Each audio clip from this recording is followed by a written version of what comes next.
the mother of mankind, cradle of civilization, the heartbeat of creation itself. Now her children return, calling her name again. Say Alkebulan, Alkebulan, the mother of life, the mother of life, where the sun first shines, where the sun first shines. Rise again, Alkebulan, rise again, Alkebulan. Hey! Oh, Alkebulan, Alkebulan, Alkebulan.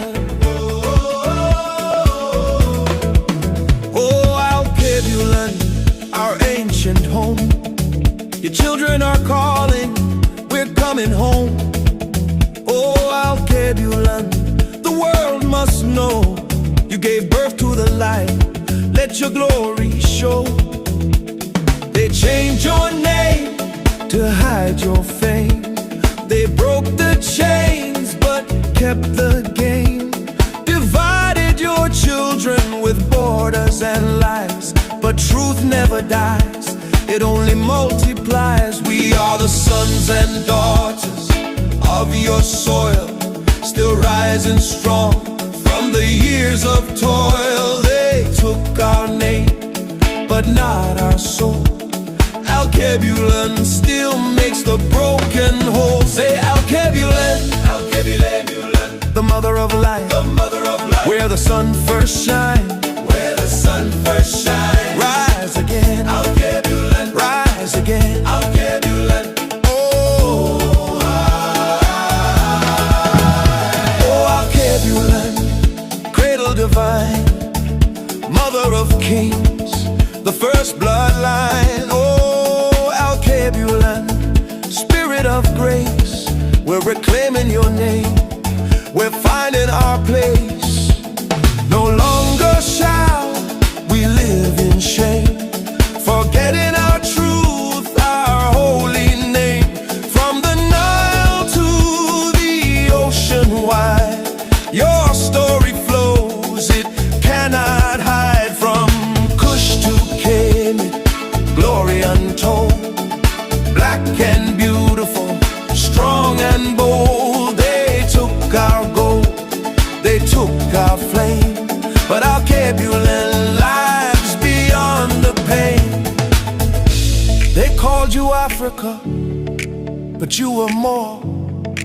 You are the doorway the world was born through. The spirit of time, the rhythm of life. Alkebulan, our home, our right.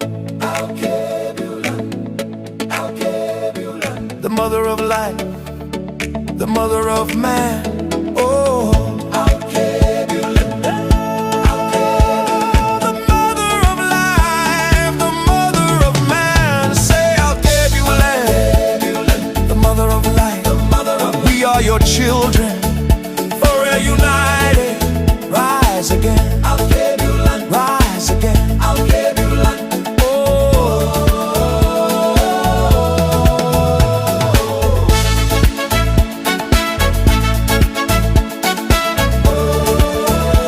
Greetings, everybody. Greetings. How are we all doing? Rise again. Yep. Beautiful. Absolutely good. Okay, for those of you who enjoy the music, please put in the chat if you like the music. Let's get your feedback.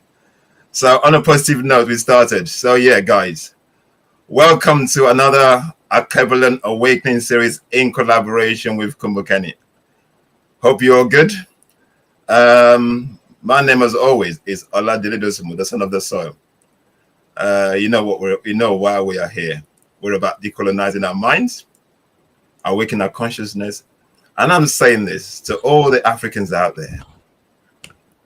Liberation, freedom comes from doing away with the colonial system.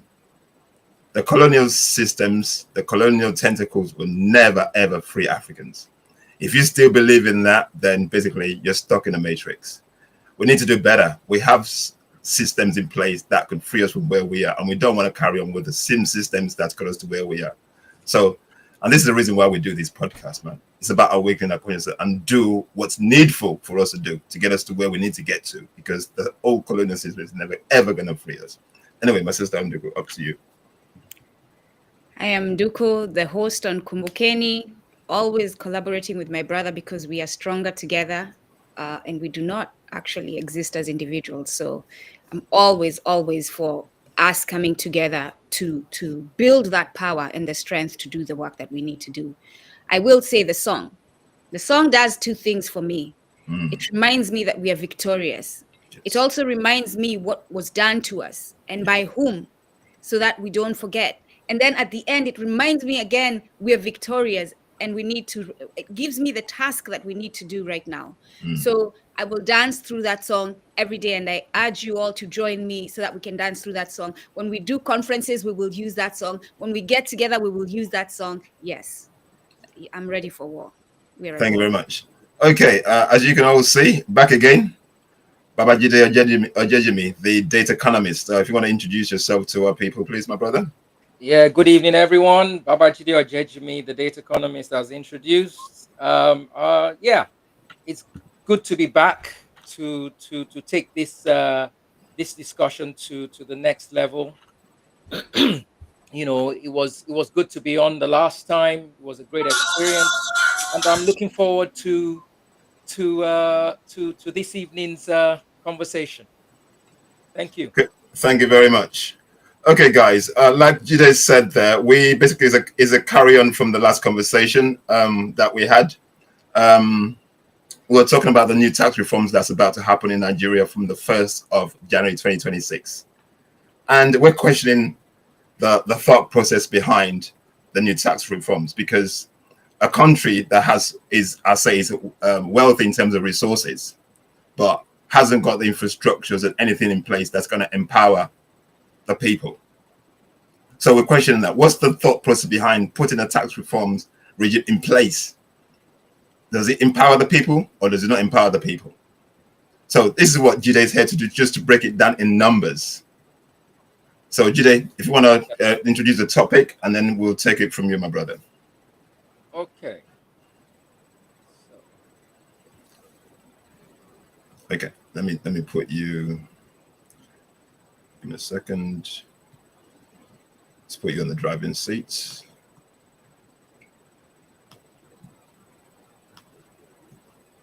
Okay, you're in charge now. Yeah, go for it. Thank you. So good evening, everyone. Thanks for your time and the opportunity to at least take us through the current situation we're facing in Nigeria. And I think, you know, in the bigger part. Quickly, brother, quickly before you continue, do not click at any link you do not trust. Do not click at the link that is being posted. Unless it is a link by us, do not click. Thank you. Yeah, thank you for noticing that. Thank you. One brother. Okay. Let me just make sure that my people are I just noticed safe on that as well. So if I go there.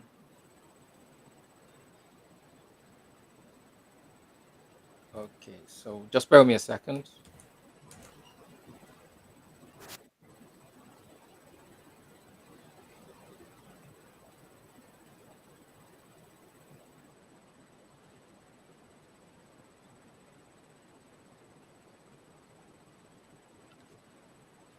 Okay, so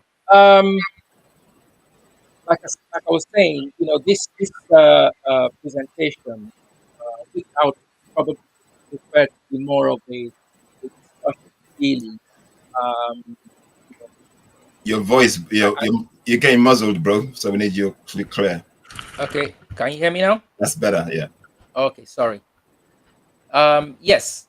So I think I would rather this be, you know, a more like a discussion around the issues facing Nigeria and Africa as a whole, around the systemic issues that we face on a day-to-day basis. I mean, you can see in the last few weeks, what's been developing in Nigeria in terms of the insecurity.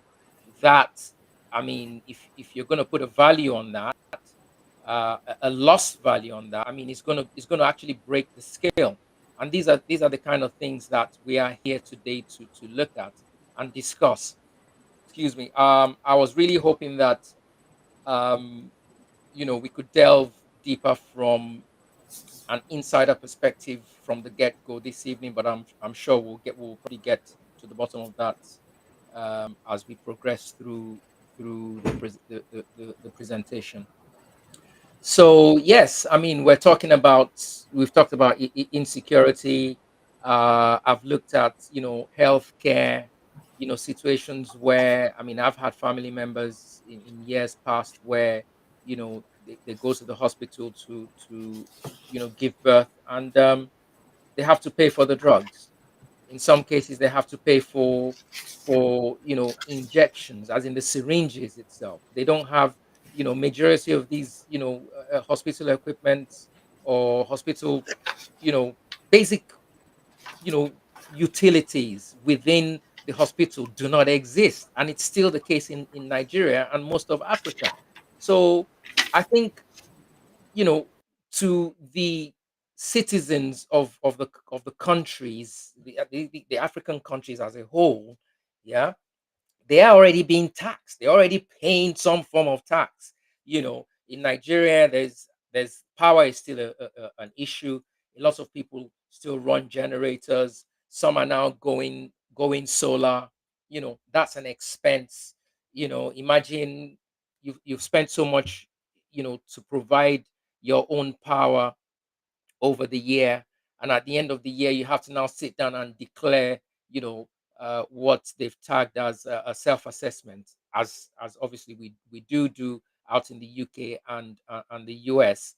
But like I've said in my previous presentation, those economies are 99% formal economies. The Nigerian and most of the African economies are 3% formal, 97% informal. So basically majority of the African economies are informal economies. So not until we probably can set a threshold, yeah, that is acceptable, and the pockets of the ordinary citizens can cope with, do I think we should move to a place where we move that 97%, or like I said, maybe if we move that 97% to, say, about 40-60. So we have a 60% formal economy, then 40% informal. Then we can start to look at bringing that 40% into the tax zone, if I can call it that. Also, if we take the 3%, yeah, within that 3%, you've got the federal workers, you've got the state workers, yeah. These are and obviously the banking sector, the sectors that are already within that space. I think that's where this tax reform needs to be tested first. Okay, we roll it out. The federal workers, get onboarded onto the new platform that they're looking to create, followed by the state workers. Give it 6 months trial. Once that works perfectly, you iron out the kinks. Once the kinks are ironed out, you then move it to the banking sector. I mean, they'll already be paying their taxes, but we're talking about the new framework. Bringing everybody onto the new framework should be phased. It should be phased. It should be a phased process. Okay. And once you then finish that, we then should start looking at reforming the banking system itself. And what do I mean by that? I know some people may think, oh yeah, the banking system is reformed as it is. I think we still need to go a step further, in the sense that we need to make sure that we have a banking system such that we don't need to, how would I put it now, go and extract whether it's foreign exchange in dollars, pounds, Japanese yen, obviously from our balance of trade activities, and and store it in some bank in the UK or US or Luxembourg somewhere. We call it foreign reserves. Yeah, foreign reserves, but I'm not just even talking about the foreign reserves now. I mean, the Nigerian foreign reserves, for instance, I found out many years ago, and I was quite shocked because growing up in Nigeria, everybody around you makes you understand or believe that, oh yeah, we're so good at everything we do, we're experts, all the banking directors, all the PhDs we have, etc., etc. Then fast forward to, I think it was 2003, 2004, and I found out that the Nigerians foreign reserves was being managed by a foreign bank. I'm like, okay, hang on a minute, so what's wrong with our banks? So you mean we don't have anyone in First Bank or UBA or some of these banks here that can do the same job as a foreign bank, and maybe you have our reserves in the First Bank, and they are liaising with I don't want to mention banks in New York, but you're liaising with them to manage any investments cross border. I mean, what's Baba, wrong with that? Babajide, also the other risk that we face in that situation. This has happened in the United States before to our brothers and sisters there. They Yeah, built a banking system, but it was still aligned with the dominant yeah, classes system, right? yeah. And they ended up stealing all the money out of their banks. Okay. They took all the money out of their banks and destroyed the black banks. Okay, so let me tell you. I'll let you into a little secret. You remember the financial crisis of 2008? Okay. Now, this is my this is from my own personal research, and I don't care what anybody says. Okay, until you can bring me any other evidence that can tell me otherwise or that shows otherwise, then I'll listen to you, because I followed that period very closely and in a matter of factually. Okay. Now, the actual reason why the United States had to bail out all those banks. Do you want to know what the real reason is? Absolutely. Okay. The real reason is, and I'll just describe it in a brief example. So as I've just said to you, in 2000, or let me put it this way, under General Olusegun Obasanjo's presidential term, so between 1999 and 2007, our reserves were in a bank in the US. I won't mention its name. Okay. Now, that bank was also caught up in the financial crisis of 2008, because they all were. Now, so can you imagine the United States going to Saudi Arabia, going to Qatar, coming to Nigeria, and all the banks and all the countries rather that they've been managing their foreign reserves, and going to them and saying, hang on a minute, we've just lost you your money. That's the real reason the banks were bailed out. To maintain their power internationally. Yep. Well, to maintain the power internationally, but how do you can't go to a country and say we've lost your Mhm. 40 billion reserves. But You also can't. by acknowledging that shows you're not a good banker and it devalues your currency. So it would destroy the Exactly. dollar. Exactly. So the question is, how much of our systems Mhm. um, are aware of these, realities? Or because I want to believe that I have a lot of, because I have a lot of peers in the Nigerian banking system, very brilliant guys. Okay. And I believe they can do the job of any Wall Street banker any day, anytime. They're that smart. Trust me. Yeah. So the question is, why are we not peer to peer managing our own resources? Why are we not doing that?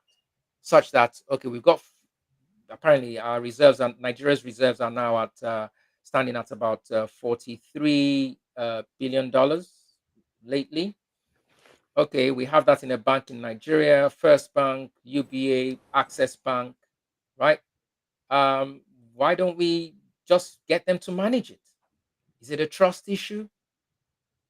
Which is why I'm saying that a banking reform should be one of the first things we do, such that even if we have errant politicians, yeah, errant politicians.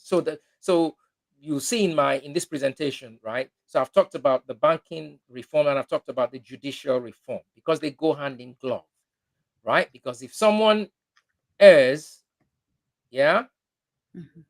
and you want to clamp down on their bank account, what do? You go to the judiciary.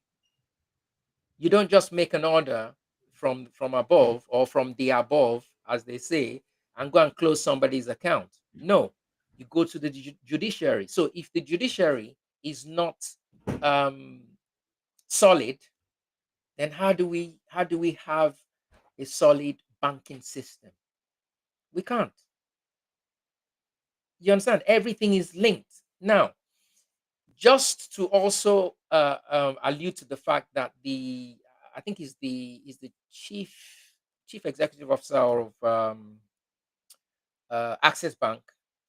He attended one of those African summits last year, and he said it openly. Why is it that we can't manage our own foreign reserves? I mean, we went to school with some of these guys, the best of these guys. We're actually better than them as well. Why can't we manage our own foreign reserves? But anyway, that died there, I think. I mean, If it's you know it's what I mean. evident in Walter Rodney's book how Europe underdeveloped Africa, why we can't, and it's can't manage our own reserves, why we Yeah, won't be allowed, yeah, why we haven't been allowed to manage our own banks. And as you say, it's all connected.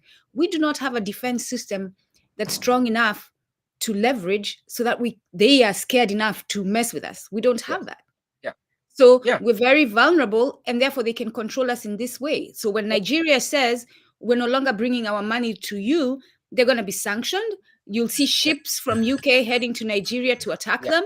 They'll be all. You see what I'm saying? So the conversation has to be holistic.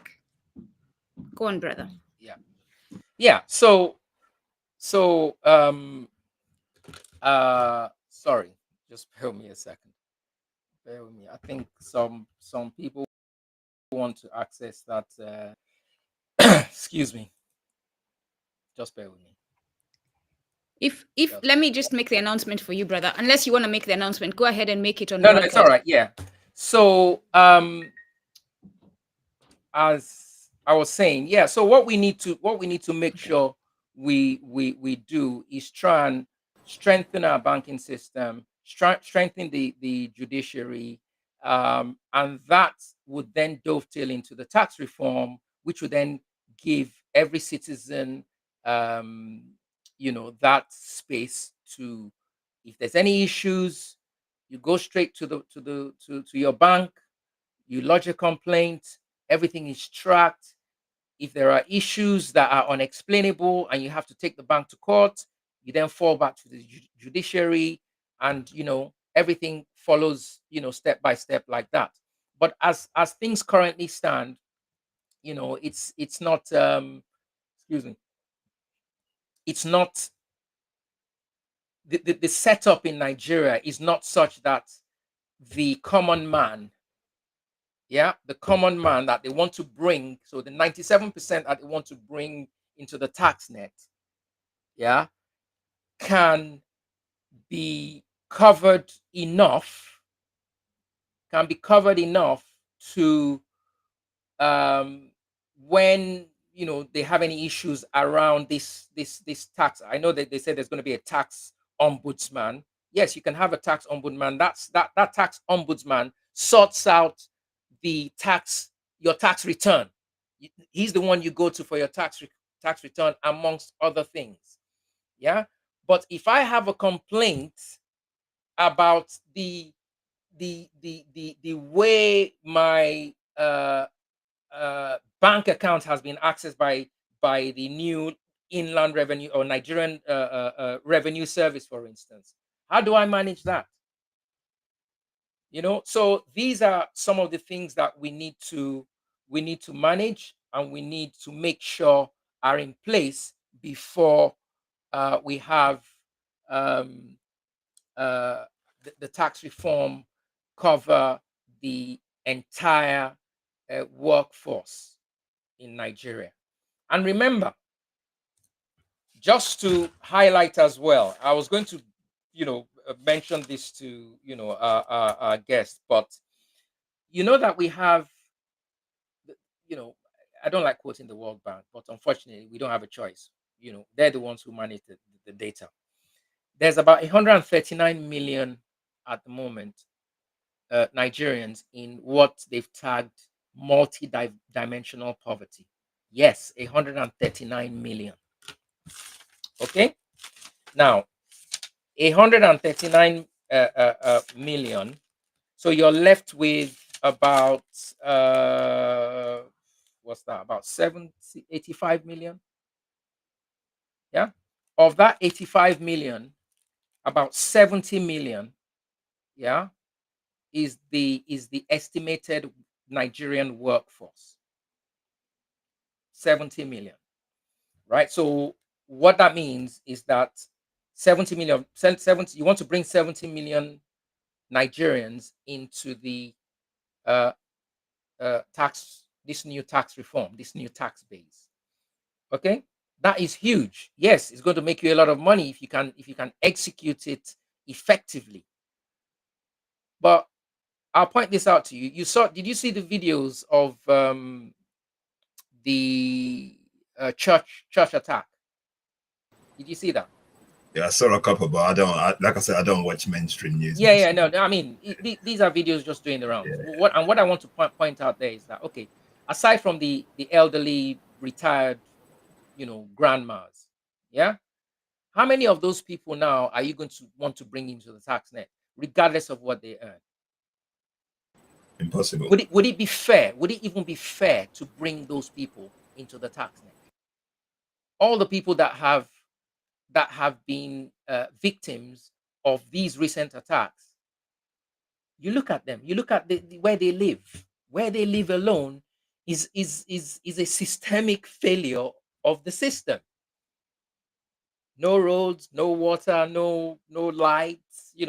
That's the basic of amenities they don't have. That's a tax. And now you want them, because they're collecting cash, yeah, you want to take a percentage of that to do what? To pay off the IMF loans. This conversation we're having is not targeted at any one particular government, because my conclusion is, whether it's Obasanjo that was there, whether it's Buhari, whether it's Peter Obi, whether it's Ruto, whoever, it's all the same thing. I'm not attacking any government. It's an African problem. Okay, let me just digress a little and show. Let's put some facts up. Yeah, you can, oops, sorry.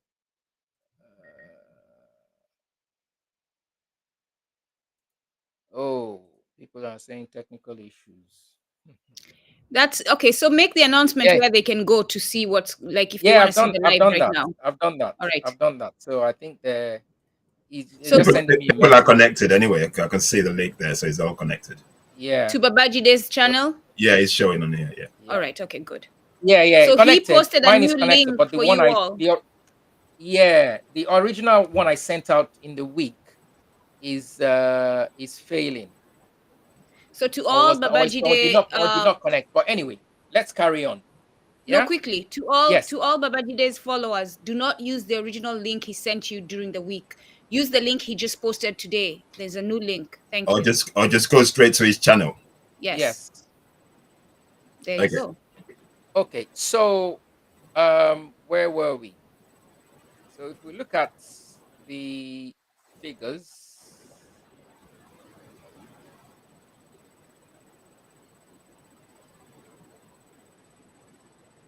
612. So is it You made visible it small. enough? You made it smaller. Just a So it's little bigger. smaller. It's better to go across. Yeah, just a little Okay. bigger. Okay, let me do this. Better? There you Yeah. go. Perfect. Okay. Yep. That's better. Okay, so if we go down here, just right there. Okay, can we look at Africa's GDP at the bottom of the screen? Yep. 2.91 trillion. I mean, how does that make sense? 2.91 trillion, right? So let's just do a quick test. Yeah, and let's select France.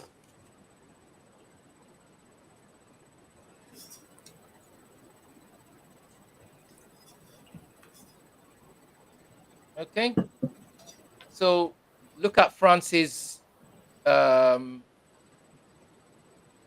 GDP. Just France by itself. Africa has 54 nations. Keep that in mind. Yes, France is one nation. That's the whole idea. That's the whole idea. France is one country, 3.03 trillion. Yeah. Africa is 2.91 trillion for 2023. Let's look at 2022.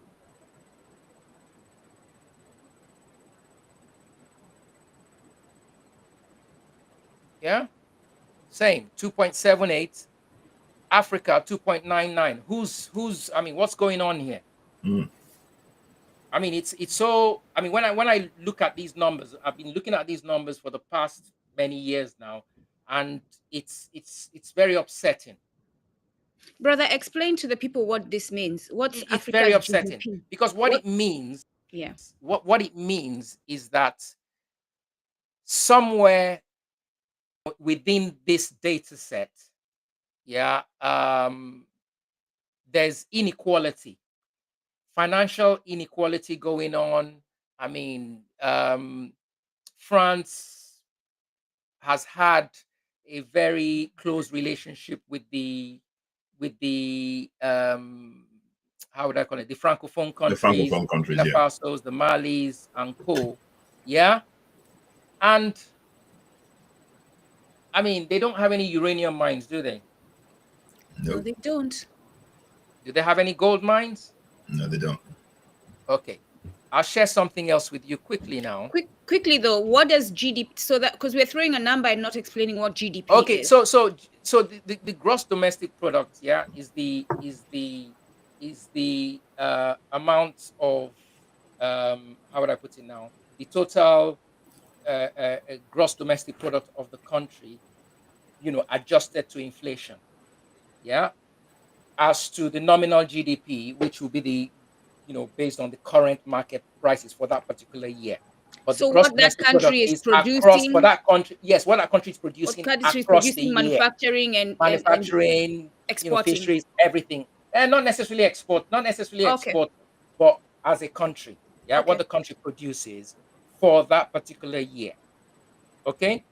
Now you can see that France has 2.78, whilst Africa stands at 2.99 for 2022.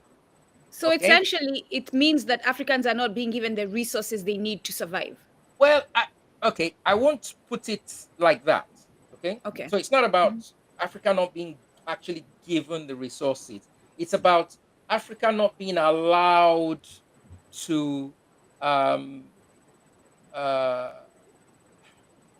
uh, yeah, I know I'm being diplomatic, aren't I? No, Yeah. well, try as Well, you wish. you know where you are. No, You no, know. it's all right. It's all right. It's all right. Yeah, it's about fairness. Okay. The trade between Africa and the rest of the world is not fair. Okay. Now, if it were fair, and I'll use my usual orange analogy. If I plant an orange in my garden in Africa, okay, and I want to sell it to Europe, Europe will come to me and say, you know what, that orange, well, I'm only going to pay €1 for it, and there's nothing you can do about it. That's the problem. Okay. Yeah. So until Africa realizes that, you know what, that orange, yeah, you want to pay €1 for it. Nah, I'm not taking it. It's going to be €5 or nothing. I'll take my orange, go and convert it into orange juice and store it in some freezer somewhere. But the problem is, on the smallest scale that I've just described now, which freezer am I going to store it in? There's no light.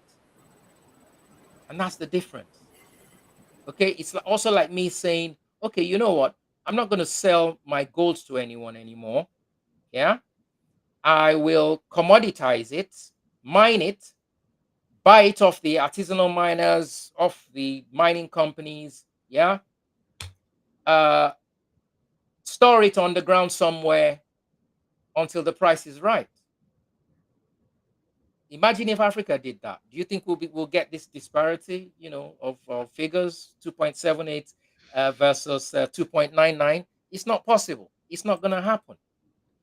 Yeah. Then you also have the foreign exchange side of things as well. I'll show you the disparities there. And that's where Africa leeches a lot of money. I'm telling you, because if for example, if the foreign exchange, I mean, we know it can never be that, but let's assume that the foreign exchange is 1-to-1 across board. I mean, the GDP of Africa will be, in the hundreds of trillions.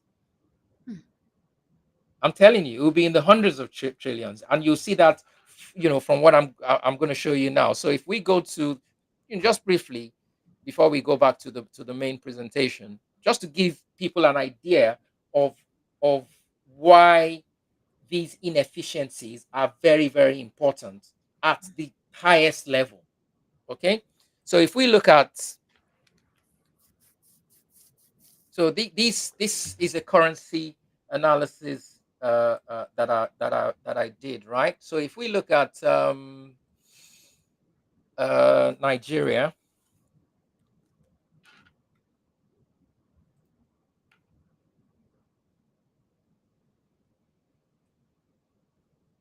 okay, we can see the trend from 1999.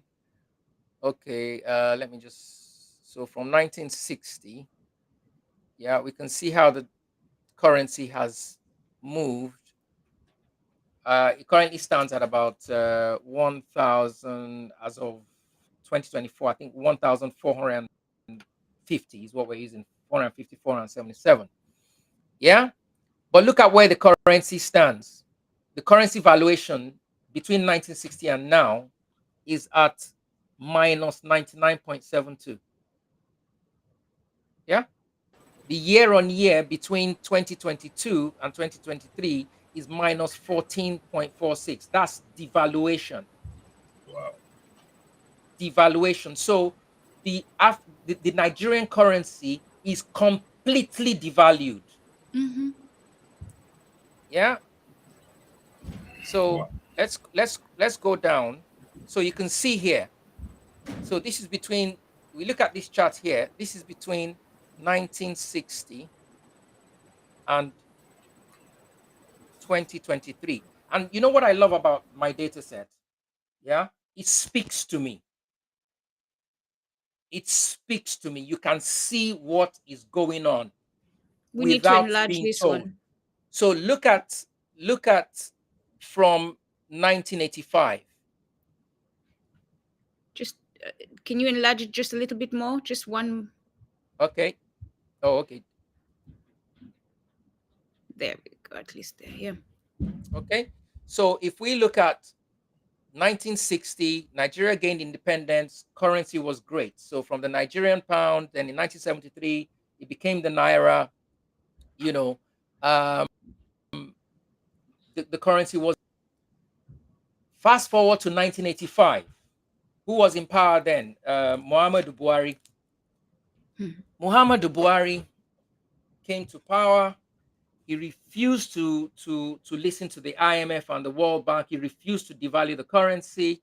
Under his, I think his minister at the time was Onorolakpo Sholeye. Very great man. I've been doing a lot of research on him. Over the last few years. Then fast forward to 1986, right here. General Ibrahim Babangida and his minister, Mr. Idika Kalu. yeah, was his finance minister then, ex-World Bank man, came in, and what happened? We took the option of devaluing the naira, and look at what happened. Naira was devalued 42.8%, and fast forward to 2023, look at where we are. So by what? By 1992, we already entered 94.22, naira devaluation. And you think we can And come out of this? We and can come brother, out of this. that's an IMF conditionality, right? Yes, Accepting. Yep. Thank you. Speak devaluation. on that. It's an IMF conditionality. Yeah. So if we now flip, well, not flip, let's go down to the year on year. So this is between 1960 and 2023. If we now look at year on year currency devaluation between 1960 and 2023, this looks like. Okay. So between, let's just skip to 2009. Between 2009 and 2003, you can see that the naira has most of the time been in the red. Yeah. Now, one of the most startling things again, if you look at, let me see what I did here. Okay, so let's flip down to. So look at the exchange rates for most of the countries of the world. Yeah, which has the worst currency, or which country had the worst currency in 2023 rather? Iran. Hmm. Yeah. That's So if you ironic. very very, so if you scroll down, so you look at Iran's there, Vietnam's there, Indonesia's there. Vietnam has been able to sort of weather the storm a little, with some very good financial planning, if I can call it that, because they're doing quite well at the moment in terms of the economy. Yeah. Indonesia, I mean, the currency has fluctuated between, I think, 14,000, I think it's the Indonesian rupiah or something, and 15,000. Then we scroll down all the way down. This is 2023, remember? So we're looking at, where is Nigeria? Nigeria is 600 and, is it there?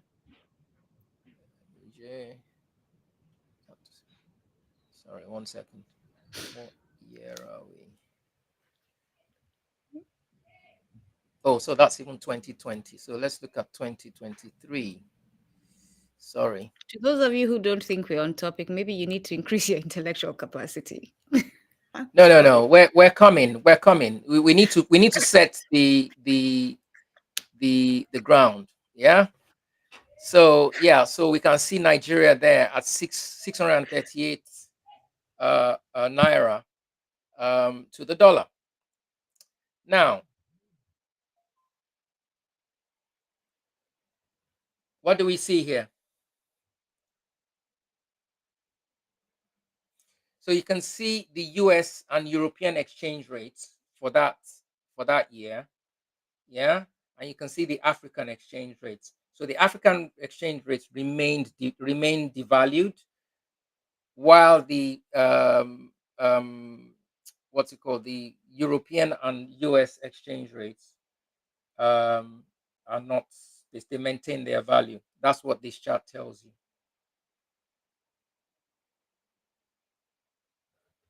Yeah, you can see But that. this is also because the person who's valuing our currencies is the enemy. It's not us. I mean, you're putting it very, very, very nicely, if you know But what I this mean. Yeah, you're putting it very, very nicely. So if we look at, there's an interesting thing I want to point out here as well. Where is it? So can we look at these currencies here? So from Benin all the way to Togo, what do you see? we need to enlarge it a bit. So what you see, sorry, is the fact that they're all at 606.57 CFA. Oops, sorry. Let me just take that up a little. All the nations are the same? All of Yes, those there? yes. So you got Central African Republic, Chad, all the way to Togo. So all those countries, their currency was being managed, yeah, for want of a better word, by France. Yep. Yep. How can Chad, as small as it is, be equal to Congo? Well, there you go. There you go. So you can see that there's a distortion, Yeah. yeah, in the African economy versus the rest of the world. And these are some of the things that need to be managed. Look, Yeah. this topic is huge. It's beyond the scope of a 2 hour podcast. I can tell you that for free. And the inefficiencies is beyond this. We can't even deal with it in 10 hours. We can't. That's why I'm trying to set the My stage so brother, that that's, so that's that a that's a series. Yeah, just putting it out yes, there. yes, it's a series. You understand? So let me I'll flip away from here in a minute. Let's go to the next page just quickly and look at another very, very interesting thing. Okay. Here we have Nigeria's foreign reserves. Yeah. As 19. So let's do 2020. So 2023, they didn't have any reserves at all. Yeah. They didn't report any reserves, I don't think. Yeah. So they didn't report any reserves in 2023. Yeah. So 2022, the reserves were what? 35.56 billion. So that was under President Buhari. But still look at the currency devaluation for that year. Yeah, obviously from 1960 to 2022, then year on year. So the previous year, 2021 versus 2022, there was a 5.83 devaluation of the currency. Okay, so that's an ongoing, continuous thing. So, and the IMF will continually come to you to say, oh, if you're going to collect this loan, if you're going to do this, if you're going to do that, well, you're going to have to devalue your currency more.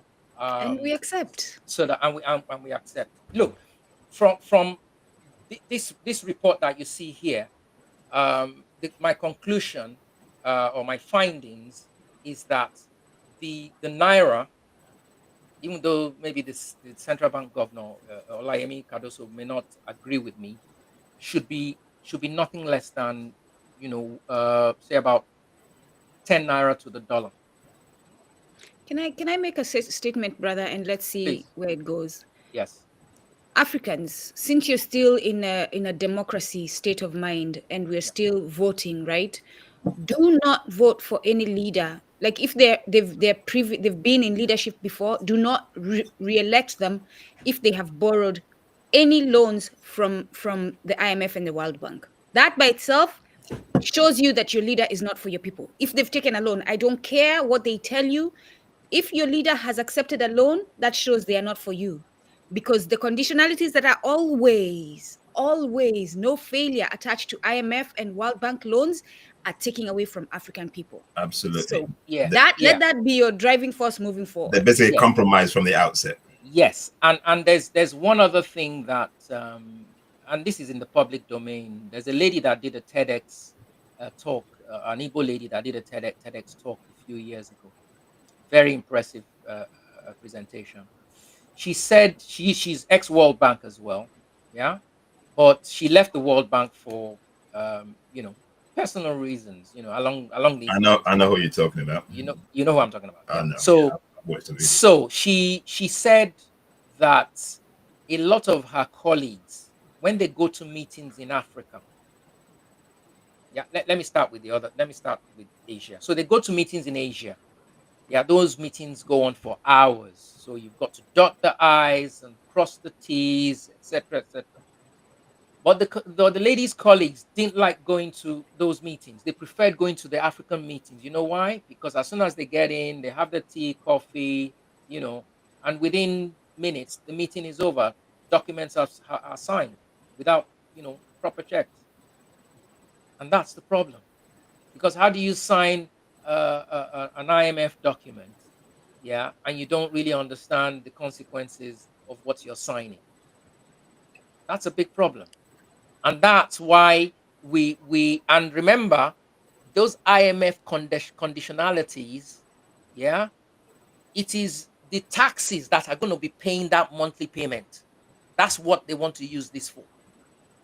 Brother, the other thing we're not saying there is in Asia, there are no CIA operatives threatening the government before the IMF arrives and forcing them to sign in 2 minutes. Yeah, but do In you know why? Africa, But there do you know are why? CIA operatives. Explain Well, why, but do you please. but do you know why? Why?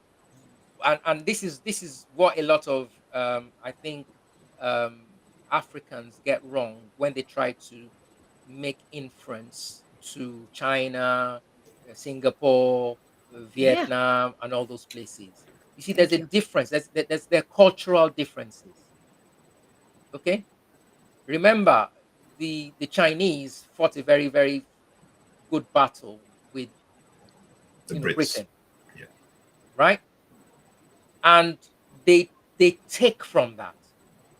And another thing I have not seen them do is that they, whatever they're going to do, they don't put it out there in the public, but you can see the results of what they've done so far. And that's what's happening everywhere in Asia. Singapore, one of the miracles of the world, as people like to say, but they will never tell you what they did. Yeah, they put a bit of I've seen watched so many videos of Lee Kuan Yew now. Probably I can even probably wake up in the middle of the night and start describing him in those videos. You know what I mean? But what I'm trying to say here is that he will tell you what they did, you know, um, from a very very simplistic perspective, but they will never delve into the details of what they did to actually grow that economy on the backstage. But there's also the fact that in China, first of all, China leverages their power, which they have taken years to build a Yeah, position of power, yeah, right? So they're not yeah, showing up at the table as powerless. yeah, Second of all, there are consequences if you're found in China as a covert operative. We don't yeah, have those in yeah, our motherland. yeah, If you as a CIA agent or whoever other agent of whatever other nation is found in China, you're done. yeah. Yes, yes. So that's what I'm saying. We So don't have that in our motherland. yeah, because yeah, we don't have it, and those are the things that we need to do. And why don't we have it? There's no loyalty amongst the tribes. There's no loyalty. I mean, look at what's happening in Nigeria. The northerner doesn't trust the westerner. The westerner is doesn't trust the easterner. The easterner is Yoruba man, Yoruba man. Instead of us coming together to say, look, let's drive this thing forward together, a common front. You know, no, we instead we're stepping on each other's toes. That's the main problem. But So when that's you go, that was created though, bro. it was created, but like I've tried to discuss with a lot of my friends. They're saying, "Oh yeah, colonization happened so many years ago. We should try and get over it now, etc., etc." Yes, we should, but it seems like it's still very, very much ingrained in our existence. Yep. Very, very much ingrained in our existence, in our daily activities. Yep. It's real. It is real. So how do we get over it? That person who says colonization is over, ask them what currency they're using when they go to the resort in their current country. I mean, well, I mean, I don't think in Nigeria they accept. I think they banned that. The EFCC is now monitoring that. Actually, you can You don't spend have the dollars. resorts are not charging in dollars?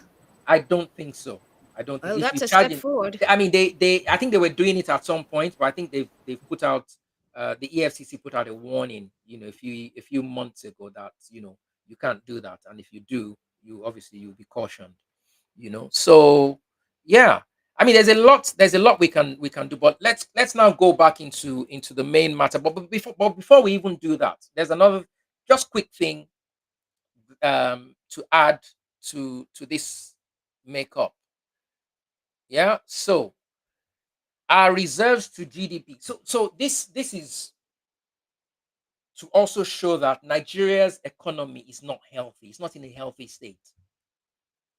It's not in a healthy state. Look at that graph from 2006. That's the actual reserves that were reported to the reserve ratio to GDP, or reserves to GDP ratio rather, by the year. Yeah, the highest that we reached was 18.65 in 2007. Now disregard the zero because they did not, as at the time this report was generated, Nigeria hadn't reported their reserves. But as of 2022, reserves to GDP ratio was 7.52%.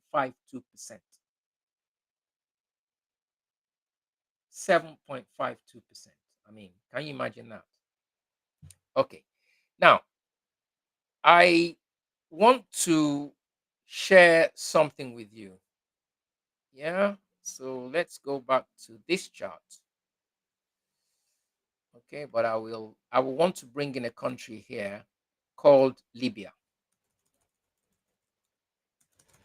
Yes, Because please bring her in.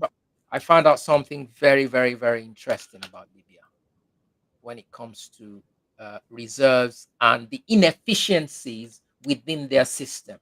Okay, so this was Libya. Let's look at which one should we look at? Yeah, let's look at this one. Right. This one we So need to expand to, please. yes, so let me do that. Then I will try and expand it from my view. That's here. better, yeah. Okay, so let's see. Okay, can we see that? Okay, so if we look at 2002, we can see that the gross domestic product was still hovering above the reserves. Yeah. Where is it? Yeah, so there. So I'm just waiting for it to show up. Okay, so in 2002, gross domestic product was about 20 billion, as to a total reserves of 15 billion or 16 billion. They were doing very, very well. I mean, any country that has this kind of ratio is doing very well. But what do I want to show you? Fast forward to 2006. Bear with me, my computer is a little bit slow. Okay, yeah, you can. And GDP is money you're spending to produce, right? So it's an expense. No, so it's money you make from production. Thank you. Yeah, so gross domestic product. So the money you make from production. And the reserves is your profits that you have stored away. Yes. Okay. And it's usually in cash, yeah, foreign exchange, cash, and gold. So this figure is cash and gold. So GDP is before you take out the expenses. The reserve is what remains after you take out the expenses. Yes. Thank you. Yes. Yeah. So in 2006, Libya had a GDP of about 60 billion with total reserves of 62 billion. You know what that means? That means your reserves are more than your gross domestic product, right? Now, in 2011, you all know what happened in 2011, right? Yes, Muammar Gaddafi was destroyed. Okay, so if you look at the GDP, so look at how much the economy was making, 48 billion.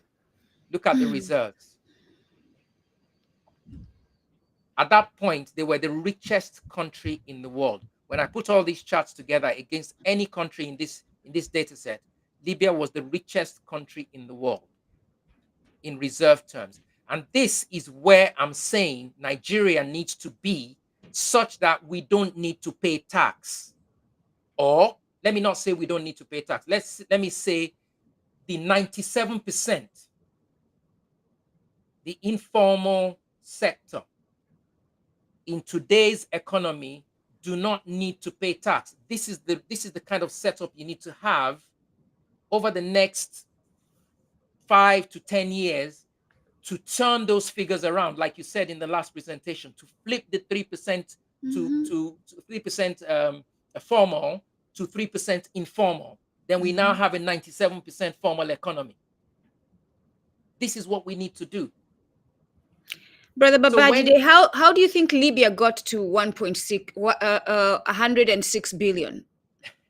How do you think they got to that as their reserves? Well, And their I think GDP? you're trying to push the I boundaries will there, push aren't you you? all the way to the edge. Make sure you You're don't trying to fall, yeah, but all the yeah, way to the edge, you're please. trying to push the boundaries there. Well, I mean, if I take it from the data that's widely available out there, I would say yeah, Gaddafi did a very he did a very good job at keeping uh, uh, uh, maintaining his respect, yeah, within the business landscape. He was able to comfortably sell his resources and do whatever, you know, he pleased, um, for the country. Okay, so he managed the economy very well.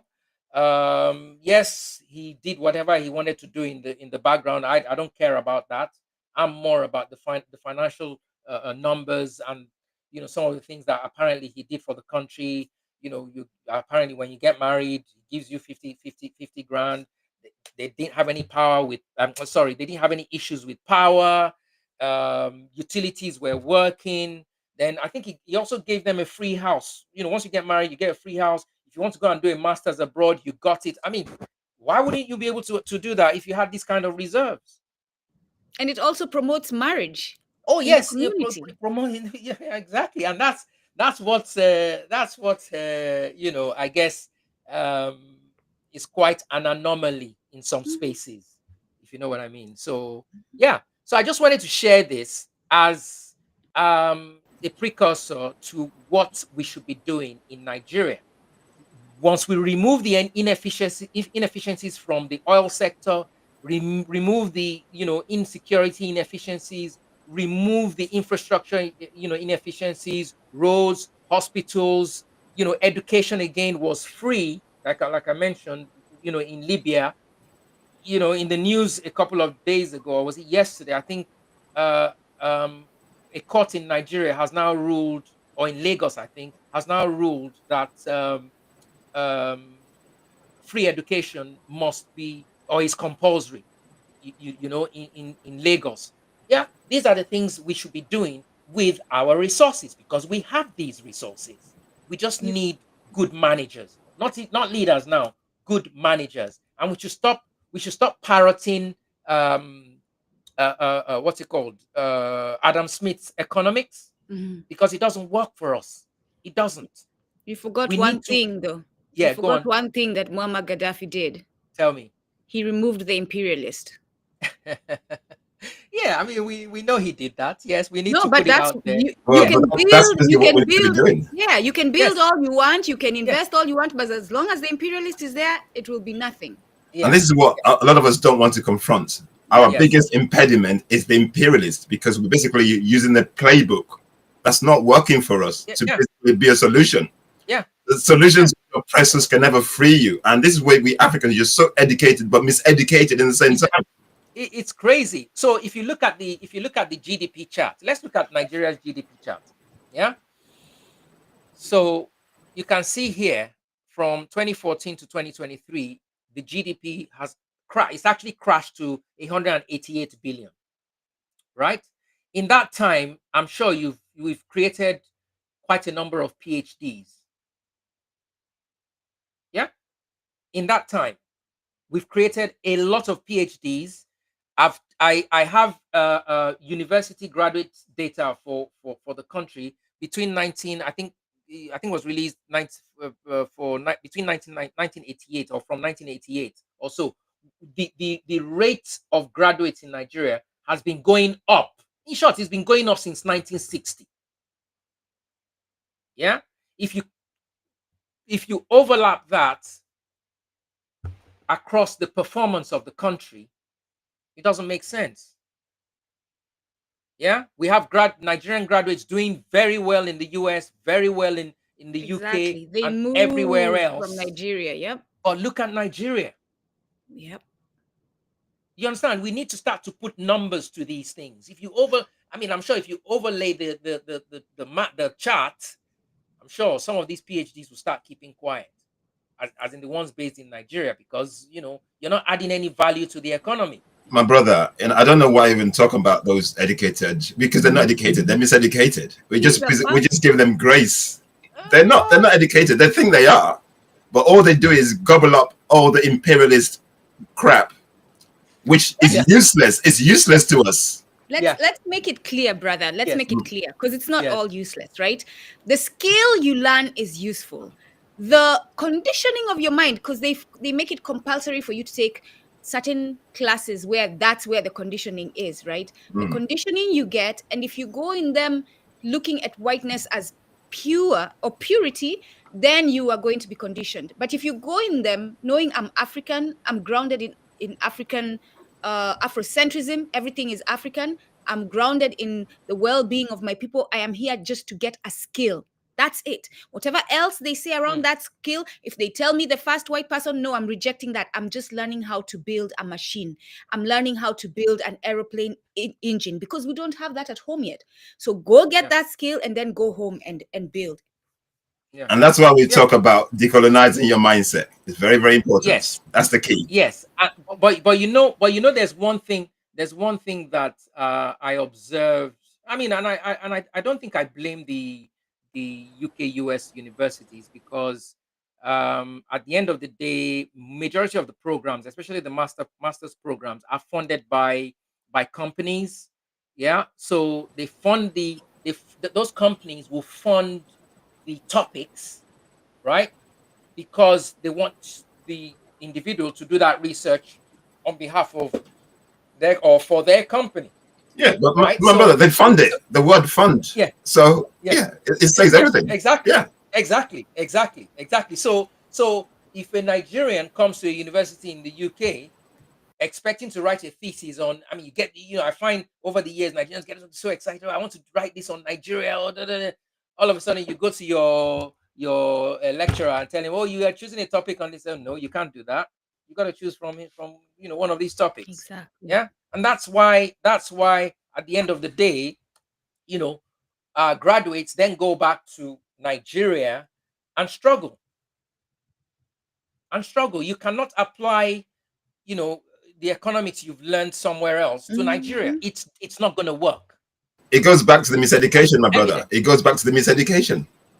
Yeah. It's not like medicine where you can.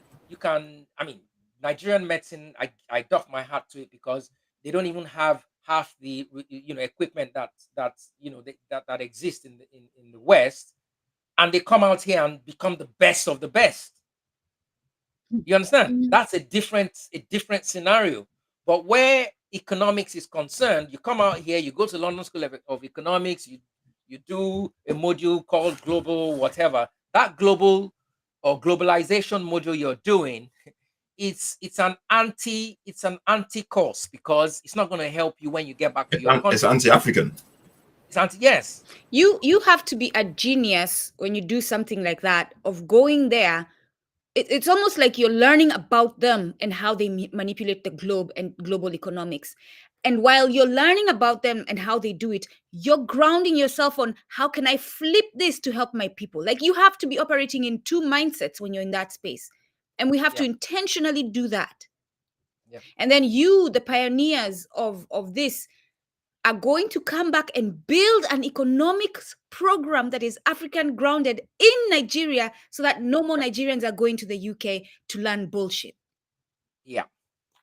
And let me tell you something that I found out I think it was sometime last year, and I was very, very it was quite painful, so it revolved around this research that I've been doing for the past few years. So I called up one of the top universities in Nigeria, asked to speak to one of the heads of department of the economics department of that university. So I got talking to him, and I said, look, I'm doing this research. It's a personal research, it's a private research, and I need access to topics that you've done since the department was created from day dot. He said, no, yeah, you can't get that. I'm not even sure you can get up to maybe 10, 15 years.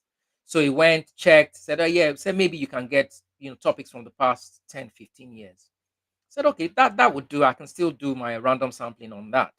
Yeah. Then the next question I asked was, so what is your engagement with the business community, the Nigerian business community? Because, in that time, I've also been looking for research material from top professors in, Nigerian universities to see if I can find anyone to sort of, look at and admire their work and say, oh yes, it's similar to, their findings are similar to what I'm finding, etc., etc. And I'm like, I couldn't find any. Anyway, he said to me, yeah, they don't do any engagement with any business. And there and then I said to myself, herein lies the problem. Herein lies the problem. How do you analyze business without having engagement with how business? do you analyze your country? I'm even looking at it from a country perspective. The top people that do stuff in the UK here are the London School of Economics, Imperial College, you name them, Cambridge, Oxford, you name them. So my expectation, like anything else, was that, University of Lagos, Obafemi Awolowo University, maybe University of Ahmadu Bello University, Nsukka, the top universities in Nigeria will be fully engaged with the government to say, yes, we've written these papers. It's completely localized economics that we feel can work for the country, not, Adam Smith's economics that was written during a very, very, dark era, of our existence. This is ours. We think it can work. None. And that's a big problem. And that's why these inefficiencies that I'm highlighting here have not been touched. From a cost perspective. I watch all the presentations by numerous economists that have come on the various channels on in Lagos. I've seen all of them. They're all presenting reports. There's no deep analysis on, okay, let's look at how this Ibadan Expressway, for instance, how much it's costing the country, the airports, the seaports, so we have a lot of work to do. But to go back to the presentation, I've written here that, because I don't want our viewers to think, oh yeah, this guy is based in London, he's going to come and tell us what to do, etc., etc. No, that's not what this is about. Okay, Taiwo Yedele has said, what they are implementing in Nigeria is what they've been implementing in the UK and the US and everywhere else in the world. It was cooked in the US and the UK. They're serving it to you. In the US and the just UK. serving it to you. Yet some people are feeling that, people like us will come into the country and want to dictate to them. They're already dictating to you. I know. They're already dictating to you because the IMF, the tax that's going to be collected, it's going to go towards paying back the loans that they collect from the IMF and World Bank. And this is the reason. This is the reason why we got the new tax reforms, guys. If you haven't got it, let it ring bells. This is basically why the tax reforms are coming, because the World Bank, the IMF are sitting in your minister's office, dictating what they wanting to do. This is what Taiwo Yedele is basically following. Guys, I saw Taiwo Yedele with Bill Gates. For me, that says everything. Absolutely. Well, I haven't even seen that. Sorry. The moment I saw that sometime last year, that was it for me. Yeah. So it's I'm sure everybody knows about Rich Dad Poor Dad. Yeah? Yeah, you know about Rich Dad Poor Dad. Oh, right? Yes. Yeah, I know. I can't remember his name, but I know. Robert Kiyosaki, yeah. Kiyosaki, right? What does he say? He says you don't buy depreciating assets, right? You let your investments work for you. right? The IMF, the World Bank is giving you loans as investment, and you must put in place a vehicle to pay back that investment. That's, And it's going to go into perpetuity. and this is why there's no funds to do infrastructural development. None. And guess what makes it worse? You collect those loans. So it's almost like you're collecting dollars to build in Naira, which is almost like a double whammy for you. So you collect the loan, you are giving it, so you convert that loan to Naira. You're now using it to do palliatives, you're using it to build roads and all that. Come on. You don't need to collect dollars to do local things, right? You collect the loans, dollar loans, to use it to buy products that you can't manufacture locally. But You then bring those products in and use it to drive production locally that will then give you the foreign exchange without having to rely on foreign exchange. Oh, but you're you must not be reliant on foreign exchange, because that's another problem, but that's subject for another discussion on another day. you're forgetting one thing too, again, which is why I'm saying the solution is to not even accept the loans. They will never let you do that. With the Yeah, loans, well, you will not get a loan if you do yeah, not sign legal documents with yes, consequences that you will not do yes, that. To do what they want you to do. yeah. So for me, I don't know how we can get out of that. To be Oh, I honest, was I about to really don't flip know a how we can finger, get out of it. But because that's what we need to do. the only way we can get out of that is if there's a how would I put it, a new dispensation, a new way of thinking, a new crop of individuals who come up and say, okay, you know what, we've had enough of this, we're going to start our own new party, and they get the following, and the Independent National Electoral Commission decides to play fair, and these guys are voted in, boom, hopefully the dynamic will But change. Babajide, And you know the yes, system is not set up for that. No, Come on, but let's be here's the real. thing. Let's be real. Come on. Here's the other advice I'm going to give to African voters, since we're still in the system, before we destroy it. mm, Vote for the person who's publicly speaking against imperialism.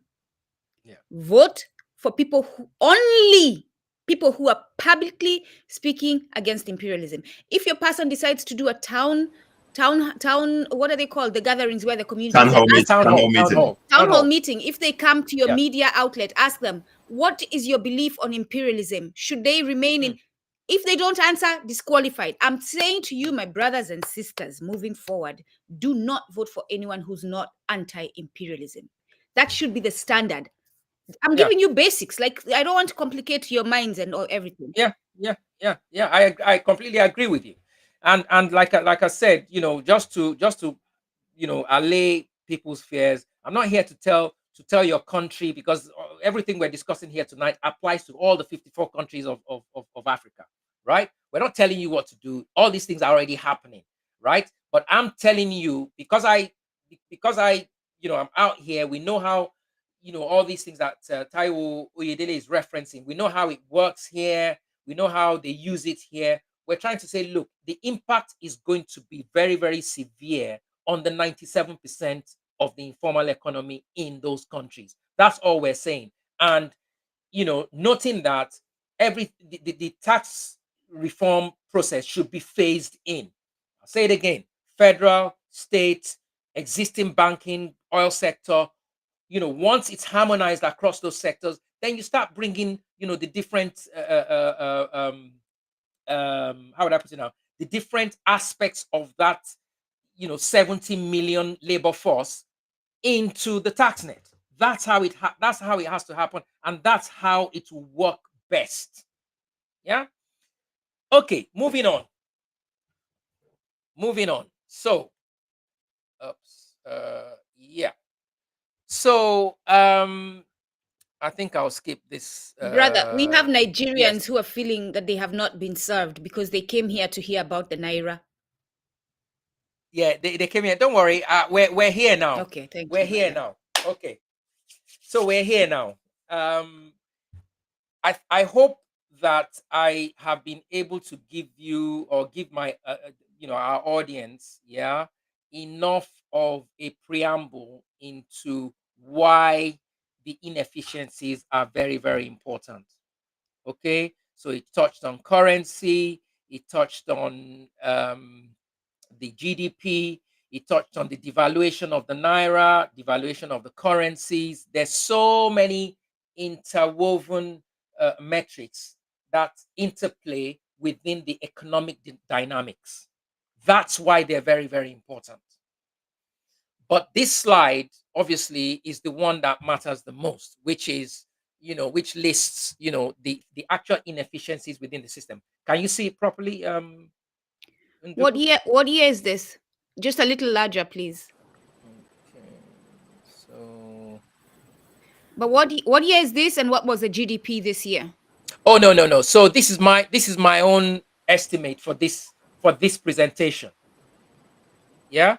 But the GDP that I have used, sorry, You're estimating what is oh, required.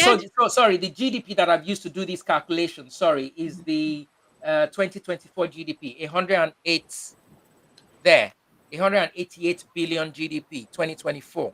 So it's the same slide that we used the last time. Yeah, same metrics. And these figures, the next slide, the figures you have there is what you think is needed for those sectors to function well. No, Okay. that's the impact. So these figures here, are the inefficiencies within the system as a percentage of GDP. Thank you. So if a road is bad, yeah. So if we take infrastructure deficiencies 6 to 8%, if a road is bad, it means that road is costing you, or costing the economy rather, 6 to 8% of GDP that year. So the fact that the users of the road can't get to work on time, the cars drive on it, they're continually going to the mechanic repair shop, all the negative impacts of using that road is it amounts to 6 to 8% of the total GDP generated for that country that year. That's what So those figures are. these are the expenses we were talking about that are taken out of GDP to give you your reserve. And no. It's Okay. it's an estimate. So let's go back here. So you see this 188 billion GDP, right? That's the total GDP for Nigeria for 2024, right? So if you just note that down. Now we go back to the previous slide. The first bullet point there, infrastructure deficiencies. Yeah, I am saying that the fact that the roads are bad, you don't have good hospitals, you don't have a good water system, no electricity, it is taking out 6.6 to 8% of GDP. Yeah, so that 188 billion, if you do 6 to 8% of that, yeah. So even though Nigeria is making that 188 billion, it's not actually 188 billion when you factor all this in, because there's been a lot of impact on so many aspects of the economy for the citizens. Yeah. That's what that means. You're going from point A to B. You're meant to get you leave at 9 o'clock. You're meant to get there for 10. You get there 4 hours later. The cost of production. The cost of you can look at it that the way. most simplest way, the cost of production. Simplest way, cost of production, but this time cost of inefficiency. Yeah, the cost of having a bad road, the cost of having a non-functioning hospital. But how that is going to affect your gross domestic product. Yes. Thank you. So the cost, that's why I'm calling it the cost of production. Yes. But go on. Yes. So I've looked at the various sectors. Yeah, you have, I mean, what's the cost of insecurity? People can't go to the farm. So look at that alone. So this is it. This is a very good example. So you have people have been going to the farms for, many, many years. So let's say all those farms collectively, yeah, generate $100 billion in GDP. Yeah. And all of a sudden, insecurity comes in, and all those same farmers can't go to the farm anymore. What's the loss there? Do you get it, Nduku? I'm trying not to interrupt you, because yes, I get it, my brother. And this is why I say defense is priority. Yes. Defense. You cannot produce Yes. if you're faced with an enemy who attacks you, if you do not have a way to attack them when they come. Yes. So it's very, very key. So the same way we've looked at defense is the same way we look at power. If you don't have power, right? Let's say if the whole of Nigeria had electricity, and that increases the GDP to say 500 billion, right? Just imagine that. Then all of a sudden you take the electricity away, it reduces the 500 billion to 100 billion. That means the costs to the economy is 400 billion. And that's another IMF conditionality, taking the electricity away. Well, I don't know how they. No, it is. I'm not even kidding, bro. Everything is linked, bro. No, we're not where we are for the sake of being there. Everything is linked. Everything is linked. We need to look at the whole package holistically. Everything, because how can we, as a nation, not have those things in place in 2025? Yeah. Why? It's crazy, and it's not just. It makes no sense. As you and know, do us a favor, and next data, please collect on. Let's do a session where you've collected data on the IMF, the World Bank, how they operate. What are the pros and what are the cons? Please. Yeah, I already have that data. And bro, me and you are. I'm nearly 60, bro.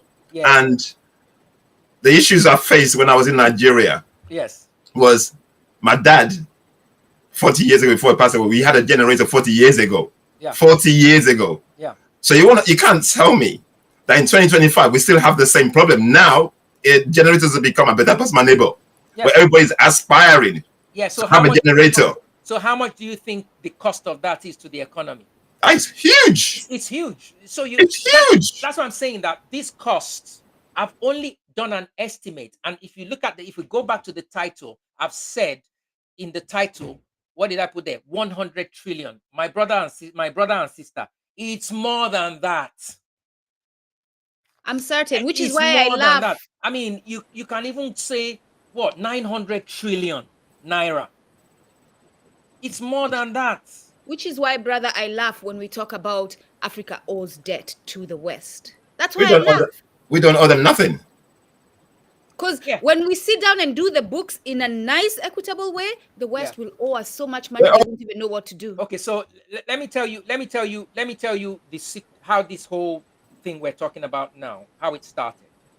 Okay, so in 1946, obviously, Europe went into reconstruction.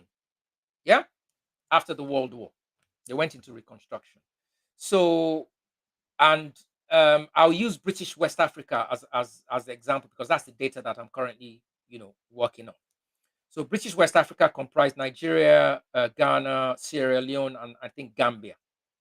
They were the colonies of Britain. And they will collect all the goods from these colonies and take them to, export them to the UK. Then from the UK, they get sold to wherever.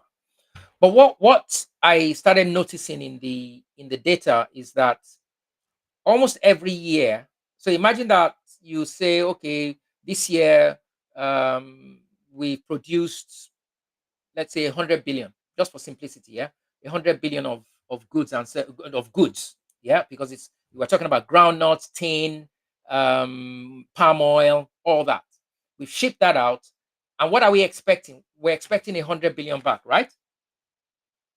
Then all of a sudden, they come up and say, oh yeah, global commodity prices are depressed, etc., etc. you know, and what comes back? Maybe between 60 and 70 billion. Who keeps the rest? Yeah. Plus, that 70 billion did not come back to Nigeria. I was about to say. It was in it's this is out there. Wow. It's in public papers. Yeah. The 70 billion that Nigeria made, yeah, between, or should I say the because I want to span it across between 1946 and 1960, pre-independence period. Yeah. All the monies that Nigeria made as a colony were stored in the British Bank of England. And considered Commonwealth. Yes, Commonwealth. But guess what happened? Because they had to reconstruct, this is fact I'm giving you, because they had to reconstruct after the war, Nigeria did not get anything in terms of infrastructure development. But why should they? British is in need and it's Commonwealth. So it's Yeah. only logic that this Commonwealth can be used to help British rebuild. Yeah. And This if is you what say- this is why we have the imperialists, my brother. Yeah. That's why they came. So they're doing exactly what it says on the tin. Yeah. So, I mean, these revelations to me were quite shocking, to be honest. When I did My brother, when it comes to Muzungu, Yeah. I've stopped being shocked. I've stopped being No, shocked but- because but you he's need right. to know your enemies, and when you know who your enemies are, nothing Yeah. shocks you no more. But he's right, and it's good we say that for our brothers and sisters who haven't yet realized. Yeah. The first time you discover you're shocked, you're pissed, you're embarrassed by yourself being such a fool for not knowing, there's all kinds of emotions, and it's okay. But wake up and become a warrior right after that. Yeah.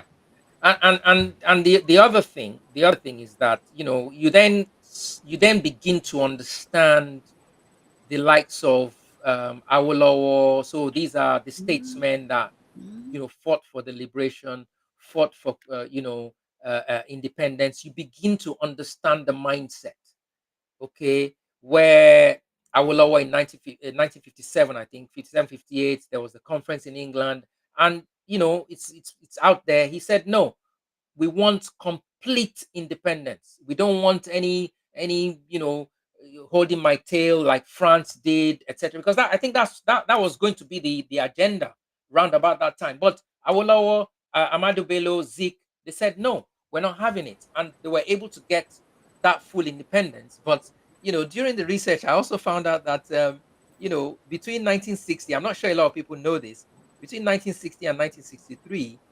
Did you know that the Queen of England was the head of state of Nigeria? Yeah, of course she was. It was not Yeah. full independence. We never had it. Ever, You know? ever. We never had it. Yeah, she was the head of state, you know, for those 3 years until, you know, Yeah. we now gained. That came we with became a conditionalities republic. as well. Sorry? That came with conditionalities as well. Because Yeah, even yeah. Nkrumah writes in Ghana, Yeah. they're trying to write a new constitution. Britain is in the midst of it. And they say, no, you cannot get independence until you word this way. Same thing in Okay. Kenya. Okay. Yeah. The Muzungu never lets go. They have to be on both sides. Yeah. They have to play both sides. And this is how they play the game. This is basically what Africans do not get. Yeah. They always play both sides. Yes. And for some silent reason, that is still what is happening today. So Exactly. when independence came, guess who replaced or guess what replaced the colonial masters, for want of a better word? Us, because we became gatekeepers. No, the Well, puppet. the gatekeepers, yes, but in actual physical terms, it was because what Financial? happened? Okay, so what used to happen was, like I said, the reserves were stored in the British reserve, right? Okay. They would then loan the money back to Nigeria or Yeah, British imagine West that. Africa. They loan you your own money, oh. Yeah. So if you needed anything, you got loaned. Hey, Okay, I don't know what those terms Hey, were, but you got loaned. brother, So what I'm you're saying, describing is a parent and a child. yeah. So what I'm saying is, who's doing that now? The IMF, the World IMF Bank. and the World Bank. Exactly. So there you go. It is our money that we are loaned and being charged for and that we are repaying. How Yeah. dumb are we, and And when are we we going to wake up? And we that's are my basically surprise. we are sorry, GJ. So basically, we're basically repaying extortionate fees Yep. for the money that's ours Yeah. in a local currency that's been devalued as well. Yes. Yes. Yes. Which is why I'm Wow. saying you can't borrow in dollars, yeah, to build in naira, then pay back in dollars. It's impossible. I mean, look Wow. at the charts I Imagine just showed you. that. Wow. Your Wow. currency is in Wow. Wow. perpetual decline. Wow. Like I said, what I shared with you this evening. It's a subject for another topic. The actual currency, the African currencies are in perpetual decline, all of them. Of course there will And that, be, because You're, it's and that you're, means, obvious. you're look, describing crime. You're describing crime using their own listen, terms. You're describing from crime. an economic, even their own economics, yeah, as in Adam Smith's economics. When you look at those charts, it doesn't make sense. It's criminal. It's fraud. You know, It I'm doesn't make listening to sense. you, Jide. I'm listening to you now, and I'm getting angry. I'm really, really, Yes. really, I'm pissed off, man. As an African, if you're not angry, I question you. I Why am are really you not pissed off. angry? Knowing what I know Yeah, and saying what I'm saying, and you to bring it home the way you've done just now, yeah. I feel emotional So, listening to this. can you imagine? So can you imagine how I would have felt looking at the data? Looking Alone, at by the data. yourself. Next time, give us a call so that you can take a breath, eh? Look, this thing is so crazy that when I think it was the ECOWAS, right? They wanted to do the ECO, and till today that hasn't taken off. My data set showed me why it hasn't taken off. And brother, could you please share why? Yeah, please share why. So I feel, this is my own theory, right? I feel if the ECOWAS is allowed to harmonize their currencies, it's going to have a very, very negative impact on the trade relationships with the global north. That's the truth, and that's why it has been forever on the table. So in Okay, now, actuality, in yeah. So let me, actuality, yeah. Western economy is dependent on African economy, like Yes, and the our data, resources, and, essentially. and you can see it in the data. This is, why I love, this is why I love data, right? Because it doesn't lie. It does not lie. It just needs someone who really wants to look at it and say, hey, hang on a minute, this thing is not making sense. So let me share something with you, right? So the Nigerian naira, as you could see there, between 1960 and 1985 was very, very strong. But guess what was happening to the European currencies? I remember personally when in the 80s, early 80s, my parents' generation, do you know where they used to go? I'm sure some people listening to this would relate. There used to be a big thing about Nigerians going to Milan. Yeah?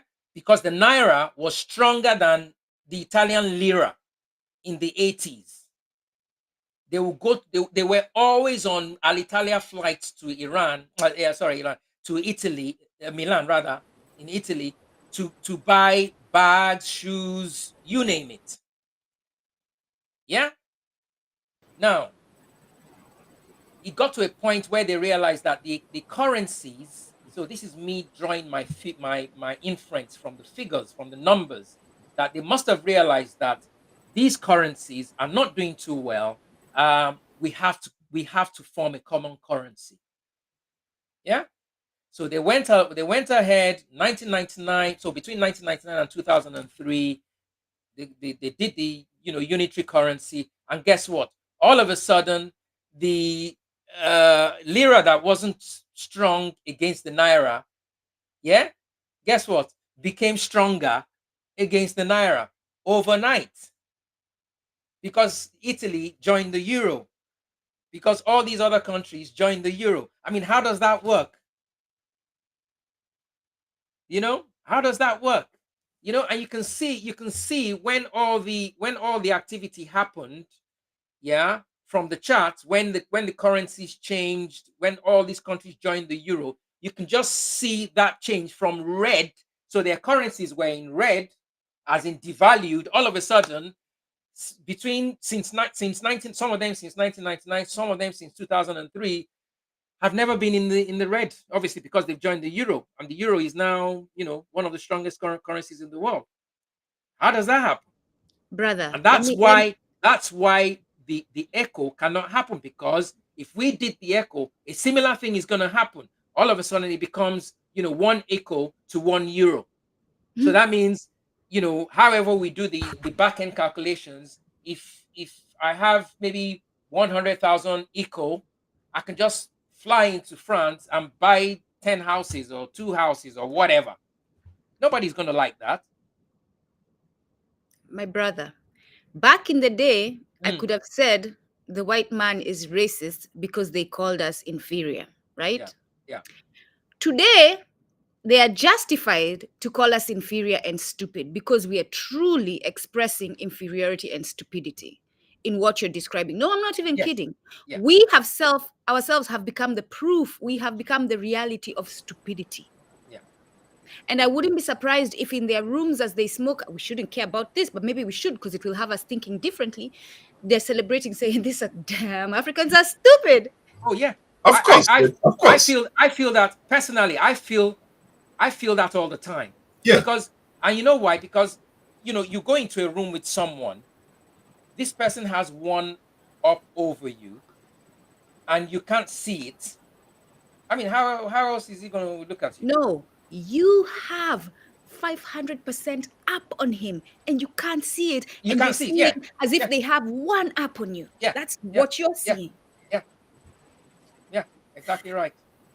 So it's quite painful. That's why, I see these posts of, the Minister of Finance, with the World Bank. We just had this meeting with the World Bank, we've just done this, we've just done that. Okay. And I'm thinking, again, World yeah, Bank, bro. They, why? they keep coming. They keep coming to Nigeria. A few months ago, I saw them. They had a conference. I saw, like I don't watch TV, but every so often when I watch them, I could see them keep coming. Yeah, yeah, Like I said, guys, yeah, these guys have an office in our ministry. yes, They've been yes, monitoring everything yes, we do. There's yes. And conditionalities, and you guys, Nigerians, I know you Nigerians are watching this. You keep going PDP, APC, and you keep fighting each other, yeah, not realizing that your government officials are complicit to what's happening to you. They are part of the problem because it's they're in the pockets of these people. They get crumbs yeah, at your own detriment. yeah. And you It's can see the pattern of their travel, by the way. Usually, right after elections, there's a meeting. Like there's a pattern. Yeah, Observe the it, pattern. the playbook is so predictable, just but like some just of the like people don't say it. yeah, just like in the data, there's a pattern. Yes, Yeah, you please, just need brother. to be able to know how to put the data together to see the pattern. And when the pattern showed up to me, it was very disappointing, Wow, very wow, very wow, disappointing. wow. And let me tell you what I also concluded. I concluded that between 1946 and 1960, the the Western governments, yeah, would have had some very very smart statisticians. I'm telling you, smart statisticians, right? That were doing these calculations, because there's something we do in mathematics where you've got variables and you've got constants. Okay, so you have a constant that you keep, that you have in there, then a variable that you move. So when you move that variable, you know what the outcome is going to be. That is exactly how we've been, for want of a better word again, managed since 1946. Yeah, Screwed over. yeah. And specifically between 1960 and 1985, when Nigeria devalued its currency, I then also think that the IMF and the World Bank would have done some serious calculations, such as to know the outcome, because you cannot have the same outcome for all countries. I just showed you the chart. There's no anomaly. There's no like, oh, Congo is up. And no, there's a trend. All the African countries are on they're on the same trajectory. Yeah, it's That's basically that's not an accident. That's by design. It's not coincidence. It's not coincidence. Ah, bro, we need to be running up now because we're coming up to 2 hours, bro. So yeah. Yeah. So so going back to the inefficiencies, like we talked about the last time, you know, we got you know, using the GDP figures for 2024, 188 billion dollars, which equates to 278 trillion naira. Yeah, at the exchange rate 2024 exchange rate of 1479. And that gives us a reduced GDP per capita of $839. Now, this is the $839 that you know, the federal government wants to now tax, assuming that this $839 is going to or is applied to the 70 million workforce across Nigeria. How much do you want to tax from here? But even when they tax, that taxation is going back to repay the loan. It doesn't even go into Nigeria. No. But some, you know, I think Taiwo Oyedele in one of his recent videos or interviews was trying to say, oh yeah, you know, we need to generate, you know, the tax, you know, to include that in our revenue. Well, I don't think it's gonna go towards revenue. Really. I mean, it happens in the UK as well. They collect these taxes. I mean, road tax and all. They don't use it for roads. It goes into the big pots for military, so many other things. Yes, you know. So, I mean, my estimate there of 23 to 30% of GDP, the total inefficiencies across the system, and that is, you know, across, you know, industrial, you know, the various industrial and energy constraints, the governance, the fact that, you know, you want to collect a driver's license, it's not as straightforward. I mean, I know the passport system is improving, you know, it's still not as straightforward. You've got to still travel. Then there's this thing that they introduced with the passport now, where you got to go to your local village, your local council. So you have to go to your local government to prove indigenousship. Yeah, I mean, to prove I mean, who does that? So I've got to fly. If I'm in the UK, I've got to go to my village to get a piece of paper. Yes. Who does that? The colonialist does that. They do that in Australia. They used to do that in the US. They still do that to the indigenous people. That is a requirement. They have to show that they're indigenous. The colonialist really? does that. So that's probably why our Minister of Interior has picked that up as well. Yeah, because his white master told him, get these people to prove. Come on now, y'all. Anyway, that's just one of them. Yeah. Then, you know, I touched on low broadband penetration. I mean, that's very, very expensive at the moment. The Minister of Digital, sorry. Wait, is this the Tayo you all keep talking about? No. His name is Taiwo Oyedele. Tayo Oyeleye. So no, it's two different people. No, Taiwo Oyedele. Yeah, the Minister for Digital for Nigeria has promised that you know, broadband penetration is going to increase during his time. I mean, he's gone a little bit quiet in the last few months. I'm sure he's probably. But they always do, bro, because MASA does not allow them to do these things. Infrastructural development basically means power in the hands of the people. Yeah. So I mean, it's going to 2 years. Is it 2 years? 23, 24. Yeah, it's over 2 years now. Midterm for the president, and we haven't really seen, you know, that many changes. I mean, look at the impact the insecurity is having on the nation. Yeah, we can all feel it, right? Everybody. Tope Fasua's here, guys. Okay, fantastic. I'm just gonna bring him on. Fantastic. Hello, Tope. Hi, good evening, Dele. So sorry.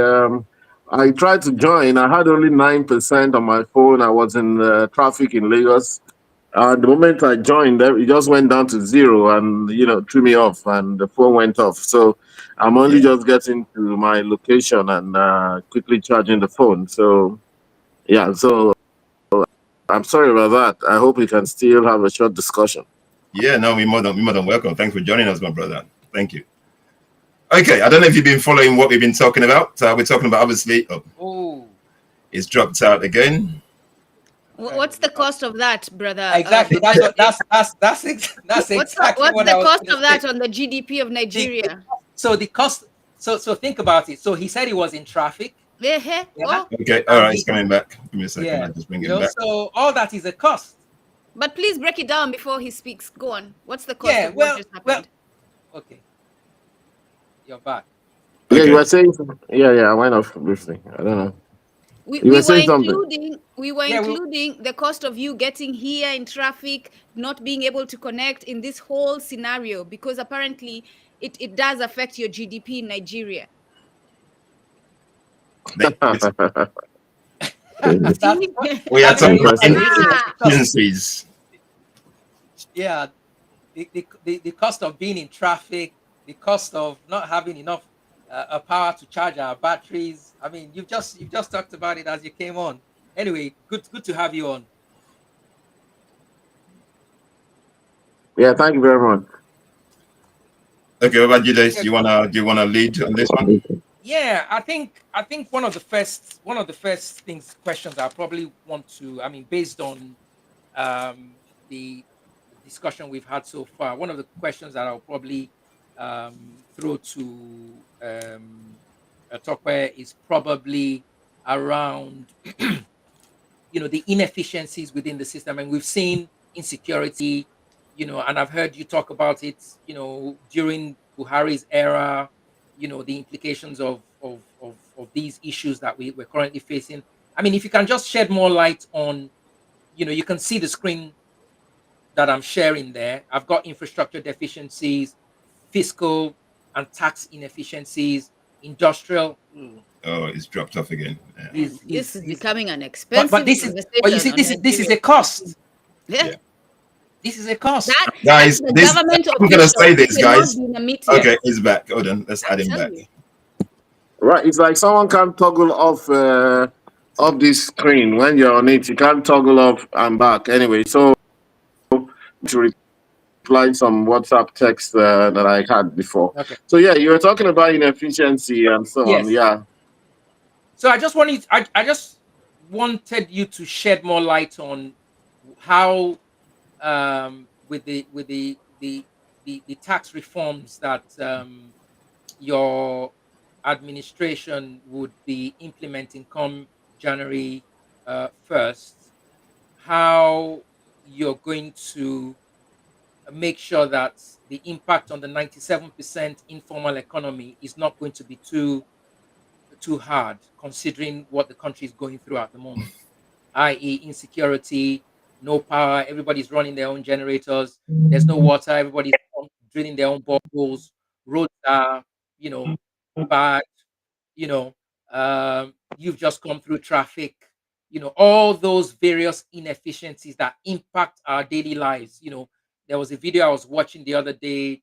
A gentleman went to a hospital, I think in Abuja, and uh, because he didn't have 5,000 naira or something, or it may have been more than that. I won't quote the figures. His child died. Circulating online, I mean, things, inefficiencies like that. How is the government going to make sure that the common man is not going to feel this tax reform? Well, in the first place, what I probably will say is that you reeled out a laundry list of inefficiencies, but remember that there's no society or economy that doesn't have its own challenges. We're not excusing some of those things. I also think that as an African country, Nigeria, we have our own issues, plenty of them, but also remember that development is a work in progress. Some of us have lived abroad before. We also know how things work out there. Even so, I would probably say that I would want to appeal that when we're talking about countries like Nigeria, we try not to rain down on the country bricks. We list all of those things and we don't list anything on the asset side, it seems like the country is Armageddon itself.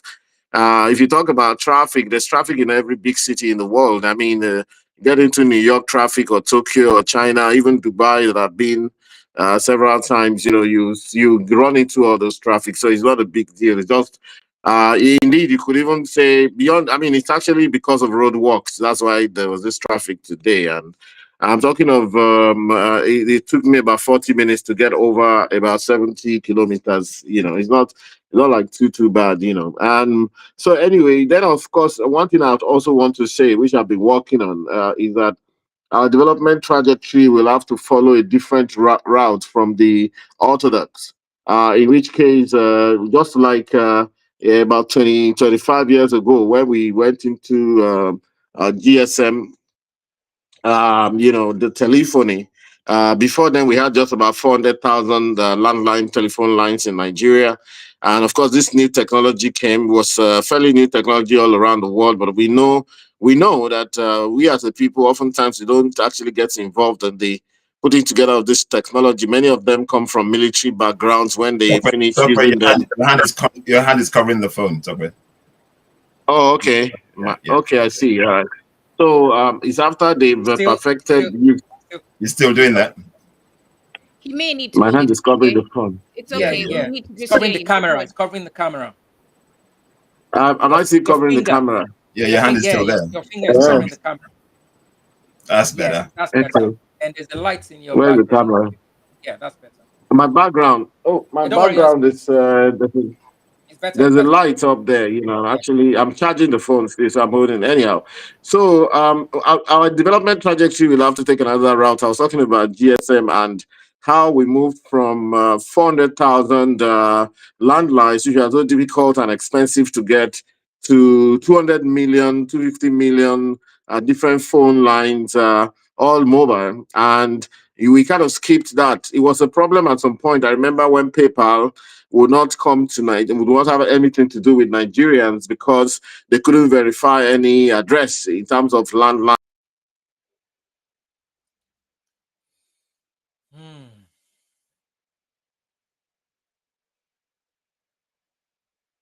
This is the inefficiencies that we're talking about, man. That's it. Yeah, people were, but somehow everybody has been able to get around that now. Go on. That we should meet in chance for 8 or 8:30. I mean, please let me call him, man, so that he stops calling the number in which I'm from. Okay, sorry, gentlemen. Someone called me on the same mobile phone. Anyhow, so I hope you can hear me. Yeah, I can hear you now. Yeah. Right. So essentially speaking, that we moved to that, and of course, Vodafone commissioned one of the big four consulting firms to help them look at the prospects of getting into the telephony business in Nigeria through GSM. And the reply was that no, the people were too poor, and that it wasn't going to be a profitable business. Therefore, it took Econet coming from Zimbabwe and the MTN from South Africa to come into this country. And as I speak, MTN makes about 40% of its global profit from Nigeria, which, if you look at that data, and this is genuine data coming from private sector, it shows that perhaps Nigerians are not as totally poor and dying the way people have been saying, and the way some of the data out there is saying. I mean, for people to be able to actually have money to phone, it means that they're not actually dying of hunger anyhow. But of course, I know that people prefer the sensational data. That said, so essentially speaking, we have all of these inefficiencies in Nigeria, but we are still plodding along, and we're going to be able to get some point regarding the taxes, the tax reforms that have been done and that are hopefully coming up 1st of January 2026. In fact, the reforms are pro-poor, and I've seen it said somewhere where Taiwo Edele, the head of the committee, went to give a sort of a paper somewhere, and The private sector guys there, they criticized him and said it was a socialist. Because actually, and I'm also a member of that committee. The whole idea of that committee was to say that perhaps that same 90 something percent of the taxpayers, if you take that number, let's call it 70% of Nigerians would actually go tax free legitimately. But we want the data. We want to know what people are doing. We want to know what people are earning. But if indeed 70% of the country is earning less than 1 million naira per annum, then all of that wants a dime from them. That's what we're saying. And if most of the companies in Nigeria, out of the 41 million MSMEs in Nigeria, if they earn less than 4.5 million in terms of turnover every month, we don't want any taxes from them. And I think that's a good threshold to work from. Is pro-poor. It's basically saying that, look, let's not hassle people for taxes. Let's focus on people that are earning good money and try to take taxes from them. But of course, people will resist. Some people are trying to cause confusion and saying all sorts of things. Misinformation is all over the place. But usually it's people who know that they'll be impacted, because this is one country where we like to slag off the country. We like to say all sorts of things about the country. But we know that when we leave here and go abroad, we conform, because you can't live in the UK or live in the US and do it as you like. And I've been saying this, that look, Nigerians, we like to live on our own. Can I interject there? And you know me, and yeah, we've known for a while. We're not basically criticizing the country. What we want to see in Nigeria is for Nigeria to work.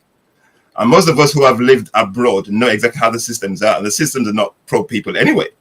They've never been. So which one is that? Which system? The systems that we're copying from the imperialists has never been about pro people. It's about. But I'm giving you a specific example. Is that daily? I'm giving you a specific example.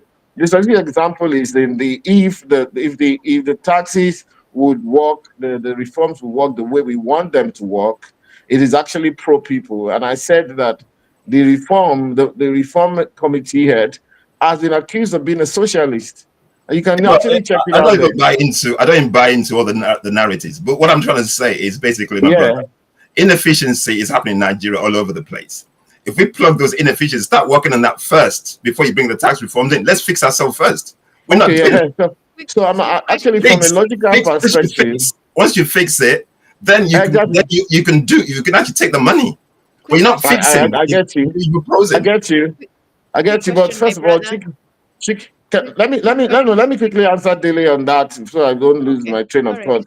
The point being that, number one is chicken and egg, which one comes first? Number two, can you actually fix all the problems at the same time? So we always fall into one fallacy. One second, so the point is this, like, which one are you going to do first? Which two or three are you going to be able to do? Because if you look at all of the inefficiencies that have been counted, so what I probably will want from you or whoever is talking about the inefficiency is to say, you know what, out of these 10 different inefficiencies, if we will do 2 or 3 out of them, this is the kind of result we're going to be getting. So that it doesn't just end up become a theoretical postulation and say, go and fix the power. Okay, I was telling you about the different trajectory to development, and I mentioned okay. Hold on, before you get to those. I don't know. I will soon be gone, though. I told you guys I can't spend a whole lot of time. Yeah. Before you get to those, how exactly are the tax reforms going to help Nigerians? Please explain. Exactly. Maybe you weren't listening the time I spoke. I said that what we've done is that the tax reforms, we said that anyone earning 1 million naira and below. Now, in pounds or in dollars, that would be a small amount of money. But in Nigeria here, because of what we call the purchasing power parity, the fact that $1 in Nigeria will go a long way, will probably do nothing for you in the US.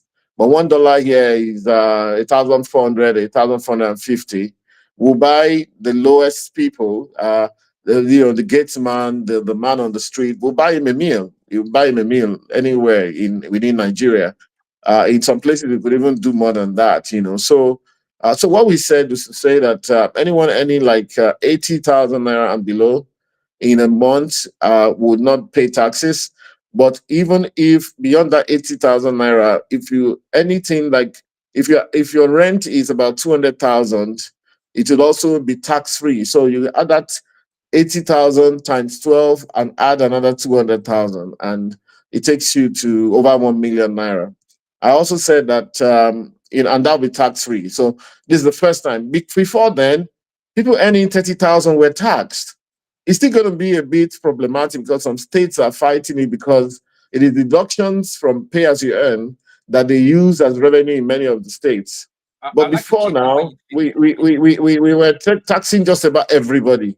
So, but now we're saying that, look, you don't have to tax these guys because what are they earning? It's basic income and basic, minimum wage. You don't tax minimum wage.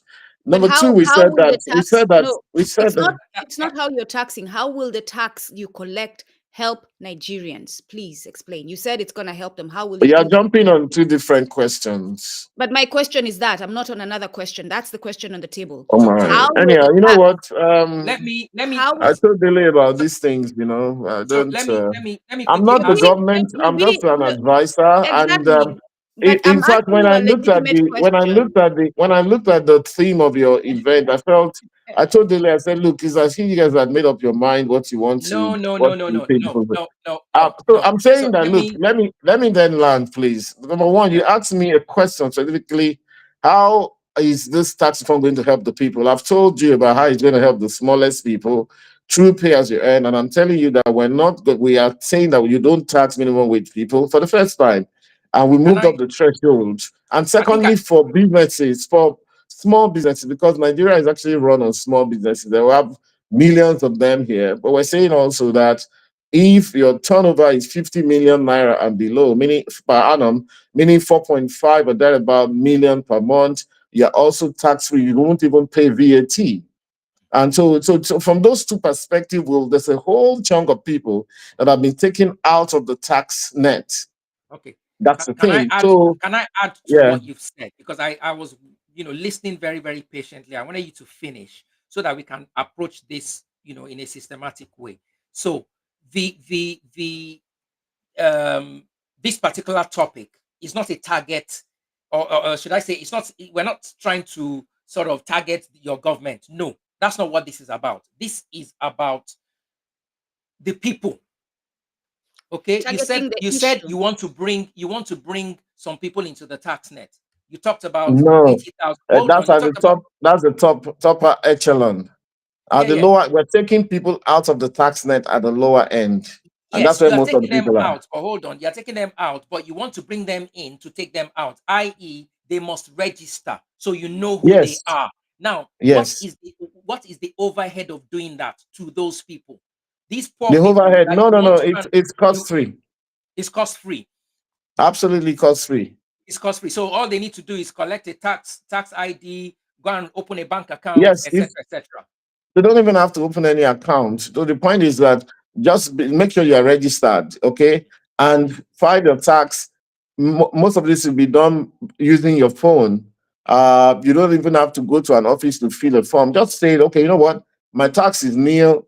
I've earned 20,000 every month. It's not even up to minimum wage, but look, this is my situation. And not this is because again, data is key. Everybody is looking for data, and the country has to begin to get data. Otherwise, you're going to be forming policies in a vacuum, and you don't know what you're doing. You're just assuming that this is Okay, what the okay, but situation is.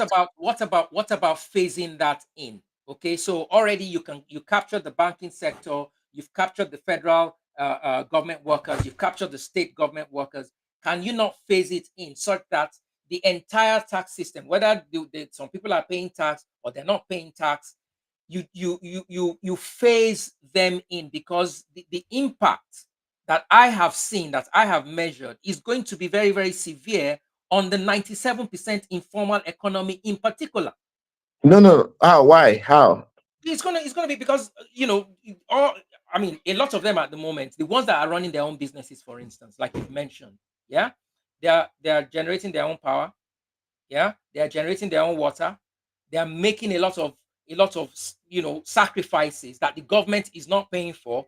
At the end of the day, yeah, from that same money that they've probably earned, that may be entitled to pay tax, they may be entitled to pay tax on, you still expect them to pay tax on that, won't you? No, no, Despite the no. You fact don't that. understand what I've said. Okay, let me put it this way: 41 million businesses are registered captured by the SMED, and not all of them are registered properly. The number of registered companies in Nigeria, including business name, is about 7-8 million. But we're saying that 41 million people are doing businesses formally and informally, with 99% of them being nano and micro businesses. Now, those nano and micro businesses are people who are just struggling. Why? Because Nigeria's economy, like Dele said, is really unstructured. And we understand that. It's unstructured. It's not like the UK economy where, look, I've done business in the UK. I know what it means to set up a business.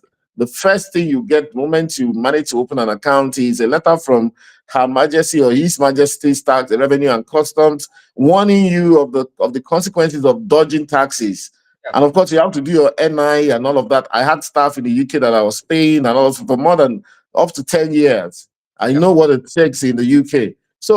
But here, what we're trying to say is to say that, look, we also want to be able to formalize. So out of those 41 million, let's assume that indeed, as it is said now, that most of them are just really struggling, trying to get by, doing one or two things to just make a little profit.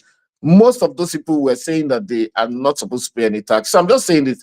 I think I'm having to give you information that you did not know before. And I think you didn't actually pay mind today's because of the narrative and the rhetoric about town, believing that the government is bad, they just want to help people and all of that. And I think it's wrong. So I'm giving you this information now. If you didn't know before, 50 million turnover and below for businesses is tax-free in Nigeria from January 1st, 2026. And anyone earning ₦1 million per annum and below are going tax-free. That's also. So I think that we're being really proper.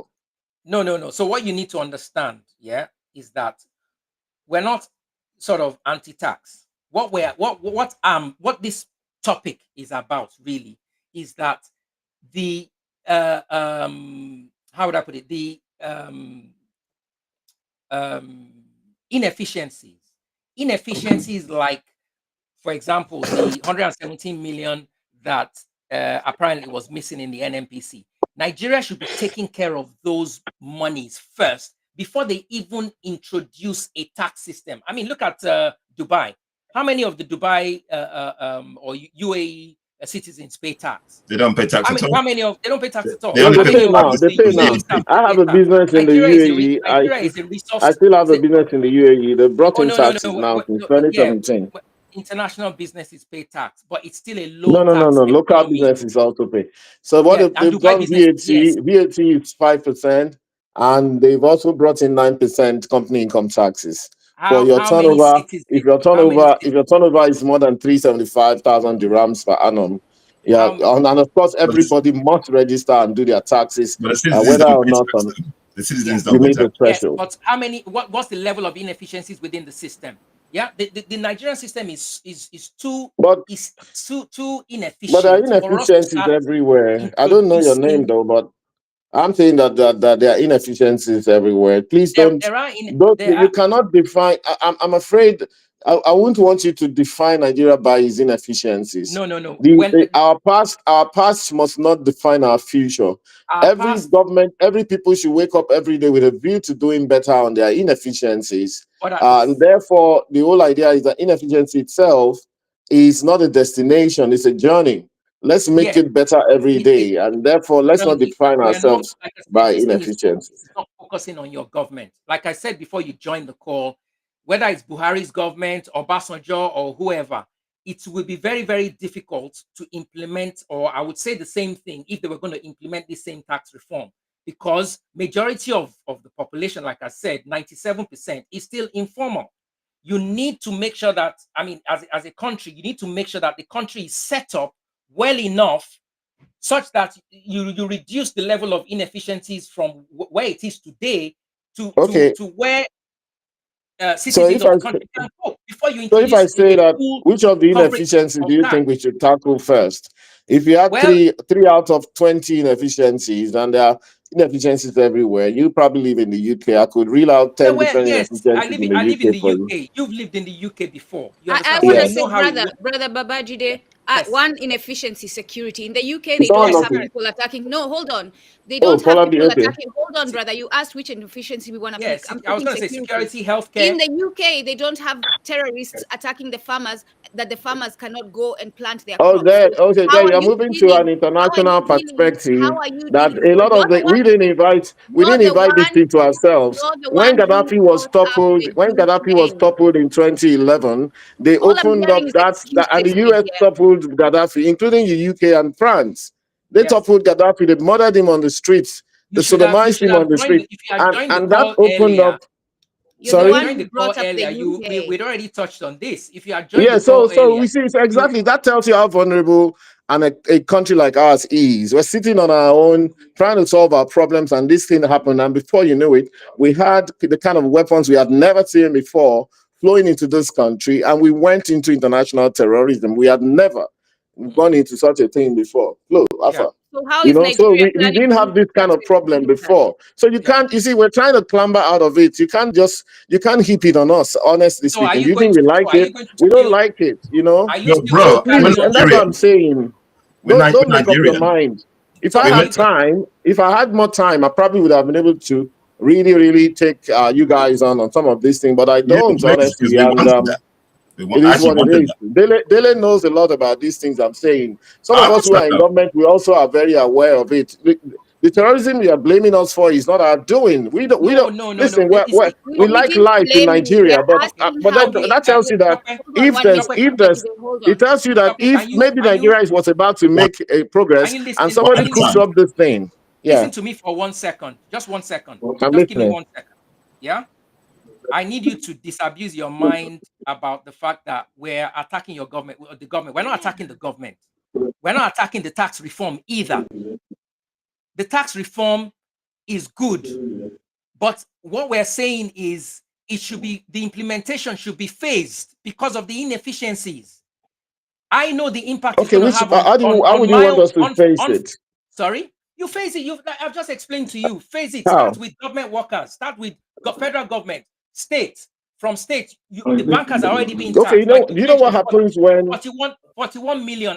so usually what happens when people talk of phasing Yeah. is What? Tell that me what some happens. when you in a country like Nigeria, realize that every time you say face something, it never gets done.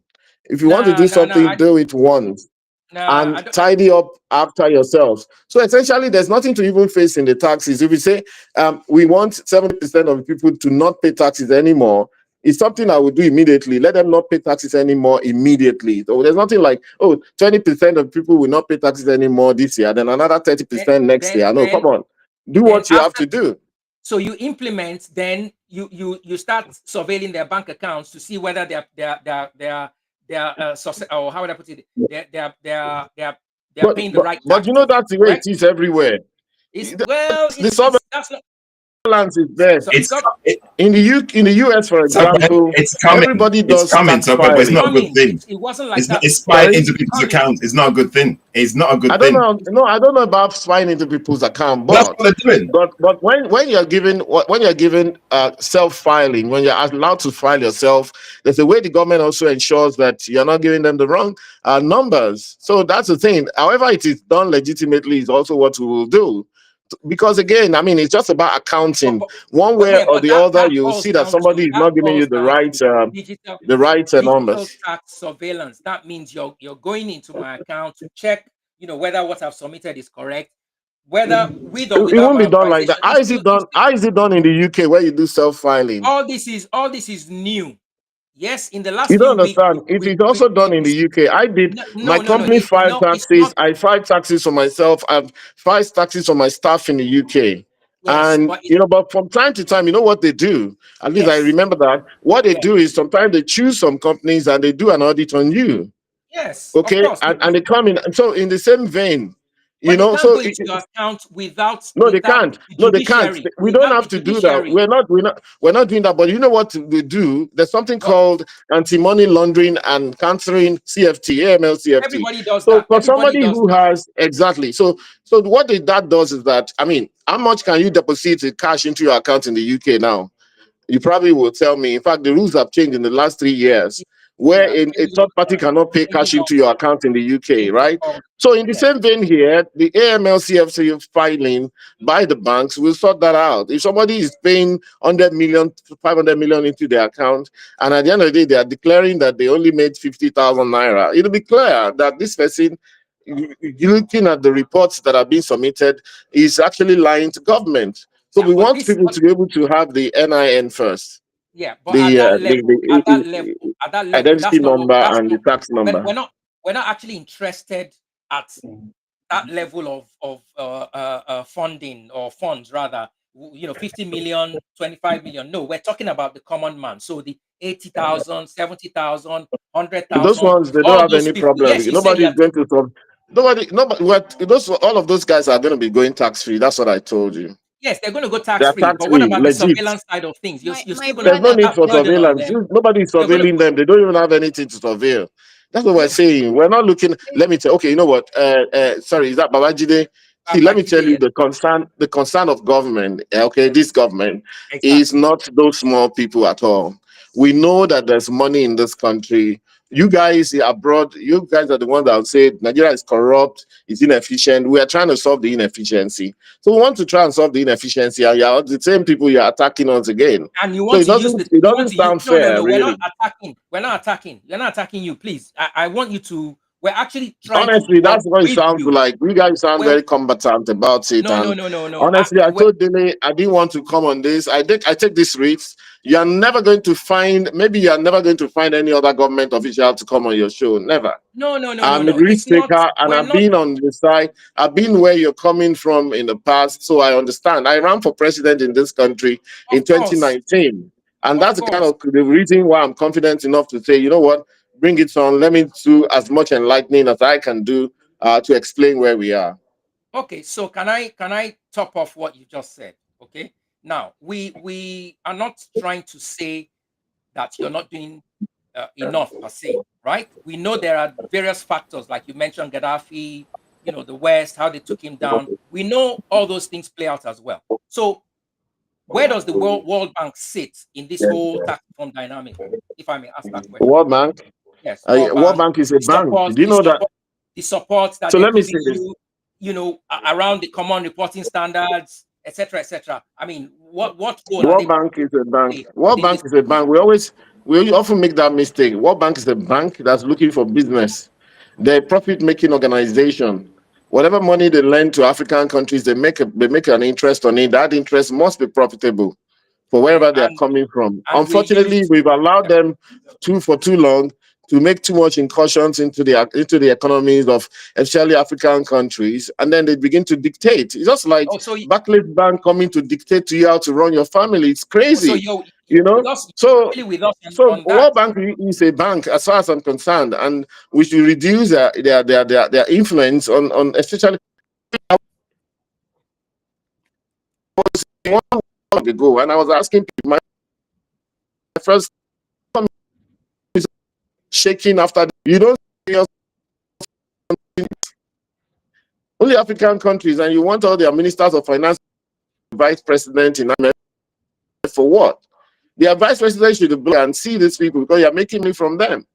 Okay, So as far as I'm concerned, and you know what, that awareness is growing, and some of us are pushing it. okay. We're not gonna get there in a day, but we know what this is. So So so forget the World Bank. hopefully we'll see some results from your side of the Nigerian government, hopefully soon, from the comments that you've made, because you Oh sound yes, like at least certainly. you're pretty much aware, right? Which is what we need, and the steps that we need. Before you came on, discussed a lot of things around the IMF and the World Bank and the activities in Africa. It Yeah, seems like they're bank. I mean, it's unfortunate. They're bloody bank. They're there to make profit. So we don't, you know, if HSBC or Halifax came to your house and they tell you when to send your children to school and all of that, that's crazy. And they can't be making inputs into your bedroom and all of that. This is almost what we're seeing now. But anyway, I think the problem is also that many African countries are compromised because maybe you have people who have been trained in those places, and some people have been trained in universities and then brainwashed into believing that Africa is rubbish, is full of inefficiencies that can be solved, and only white men can come and solve the problem. So the point is this, and that's why I say that what we want from you guys who are in those countries is to say, okay, out of 12 inefficiencies, how can we sort 3 or 4? Remembering that, look, solving an inefficiency is a process, okay? It's a process. It's not going to be done overnight. It takes time. And then as we move, are we measuring and banking our gains and progress? So that's the way I look at it. Gentlemen, I really appreciate it. I need to move now. Thank you very much. I really appreciate you, bro. Another day we can discuss this. Well, I want you to know my mindset.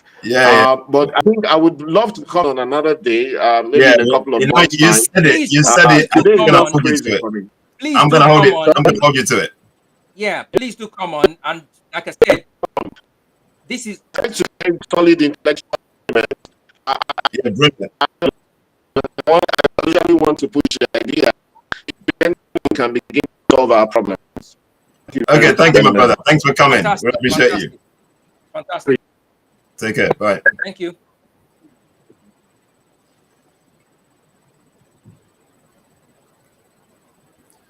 Okay. So that was a difficult one, I think, because that was the equivalent. Hold on, brother. Okay. Because I'm going to hold the two of you to task. Yes. That was the equivalent of us going to the ICC and expecting results. That was the equivalent of us going to the UK to speak to the UK government and expecting results. Yep. Nothing was said there that helped us in any way. Nothing. Useless conversation. But it's for me a difficult one because I tried to. And notice he didn't respond to me. Every time I spoke, all of a sudden confrontation. He didn't even recognize me. It was the gentleman. Okay, gentlemen, I'm back. No, this is part of the problem in our continent because we've been talking about men and women. This is part of the problem. And because he's an official, he can come and tell us, oh, you don't get any other government official but me. Who cares? Why would we want a government official who doesn't even answer the true questions? Yeah, this is one of the you how it's going to help the Nigerian people, and you can't even answer that. Yeah, and this is basically why I don't bring government officials on, but sometimes we got to tackle them, man. I hope he comes back on again. Because an observation I made, right, is that I would have liked to have I would have liked him to have engaged us differently, okay? In a more subtle, one-on-one question and answer style, but he just kept going on because it didn't disappoint me because when he goes on the Arise TV, this is basically how he operates. So that's not surprised me. So the man has a business in Dubai. Yeah. The man has a business in the UK. Let that tell you who we're dealing with. I'm sorry, guys. I'm gonna have to hold you to task. I'm on them. This is not a place where I agree. The government official has come and working on action. Carry on. I mean, it is what it is. I agree. He's drawn the wrong conclusions in that he also thinks, because we're in the UK or maybe we're in the US, we're trying to impose our thinking. No, this is not. He's on not Western thinking. Bro, it's been defensive, bro. He's on defense because he's guilty. Yeah. Only guilt will have you operating the way he does. Okay, guys, let's round this up, man. It's 2.5 hours in. Let's round this up. It's unfortunate because it would have been nice if he could have joined us from the get-go. Because if he had joined us from the very beginning, then we'd have been able to at least he would have seen all. I agree. It was deflecting. I agree with you. Tactics, Yeah. Okay, Jide, conclusion for you, please, because this has gone on for too long. So yes, I think so. I mean, based on our guests, how would I put it? Input, because I don't even know what to call it now because I didn't really engage. I had so many questions written down here that I wanted to ask. From the very outset of the you don't want my word for it. But obviously he didn't show up. So. But anyway, to sum it up, I still think the inefficiencies need to be taken care of. Funds like the 117 billion that was misappropriated, that or alleged misappropriation by the NNPC that we're still looking for, that has to be accounted for. I mean, if you can't account for that, why do you want to tax the people? That's the bottom line here. If you cannot account for that, why do you want to, tax the people? And I'm not speaking from a UK or US perspective. I'm speaking from a Nigerian perspective. Take care of those taxes first, build the roads, or those inefficiencies rather. Use that money, build the roads. There's an article I just wrote, looking at Bolaji Akinyemi's Black Man's Burden. He wrote this, he delivered this lecture in 2005. He charted Nigeria between 1960 and 2005. Nigeria generated 300 billion in GDP, 19 billion of which were stolen, or which was stolen. 19 billion, that was in 2005. If you do the calculations, then you see how much that equates to. Now we're talking 117 billion that we can't find between 2017 and 2025. Do you know how many roads that can build? Do you know how many hospitals that can build? That's what I'm talking about. So this is not about me, because I'm based in the UK, I want to impose Western norms on Nigeria. No, it's not about that at all. I've had so many of that. Many times you come from Nigeria, you're talking to someone, you say, you're in the UK, but IMF, are they not UK?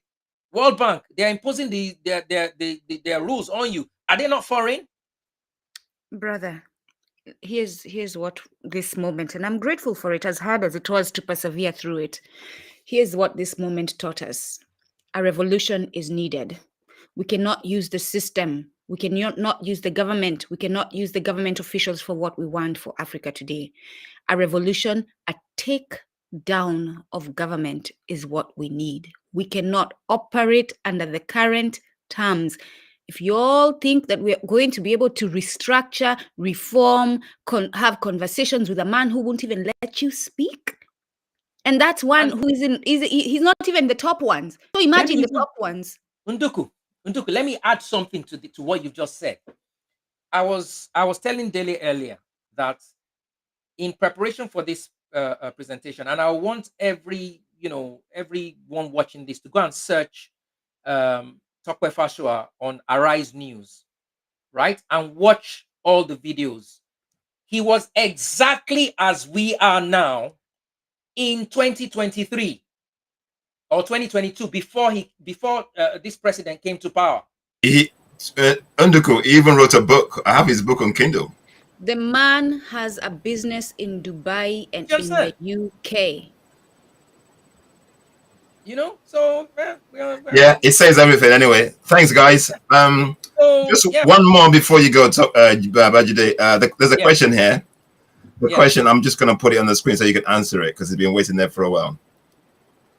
Why are they leaving and not wanting to return? Obviously, you're talking about people leaving and not wanting to return. So somebody's asking the PhDs you spoke about. The PhD people. Is it the PhDs? Yeah. The question is, why are they leaving and not wanting to return to Nigeria? As in what did I say about the PhDs? You said they're in the UK, they're in the US. That's where they're working. That's where they're using their PhDs.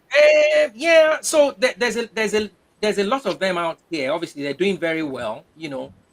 How many Nigerian PhDs do you see go back to Nigeria to? Yeah, they prefer to stay in an economy that is quite efficient. They're doing very well. I mean, there's nothing wrong with that. But what I was trying to allude to earlier is that the PhDs in Nigeria are not being used effectively enough. And they're not being used effectively enough because the education is very, very Western. Yeah, it's not geared towards the economy. So there's always that pushback, like we just saw earlier. Again. Yeah, Jide, there's something there for you. Somebody's suggesting. Can you read that? Yeah. So this is.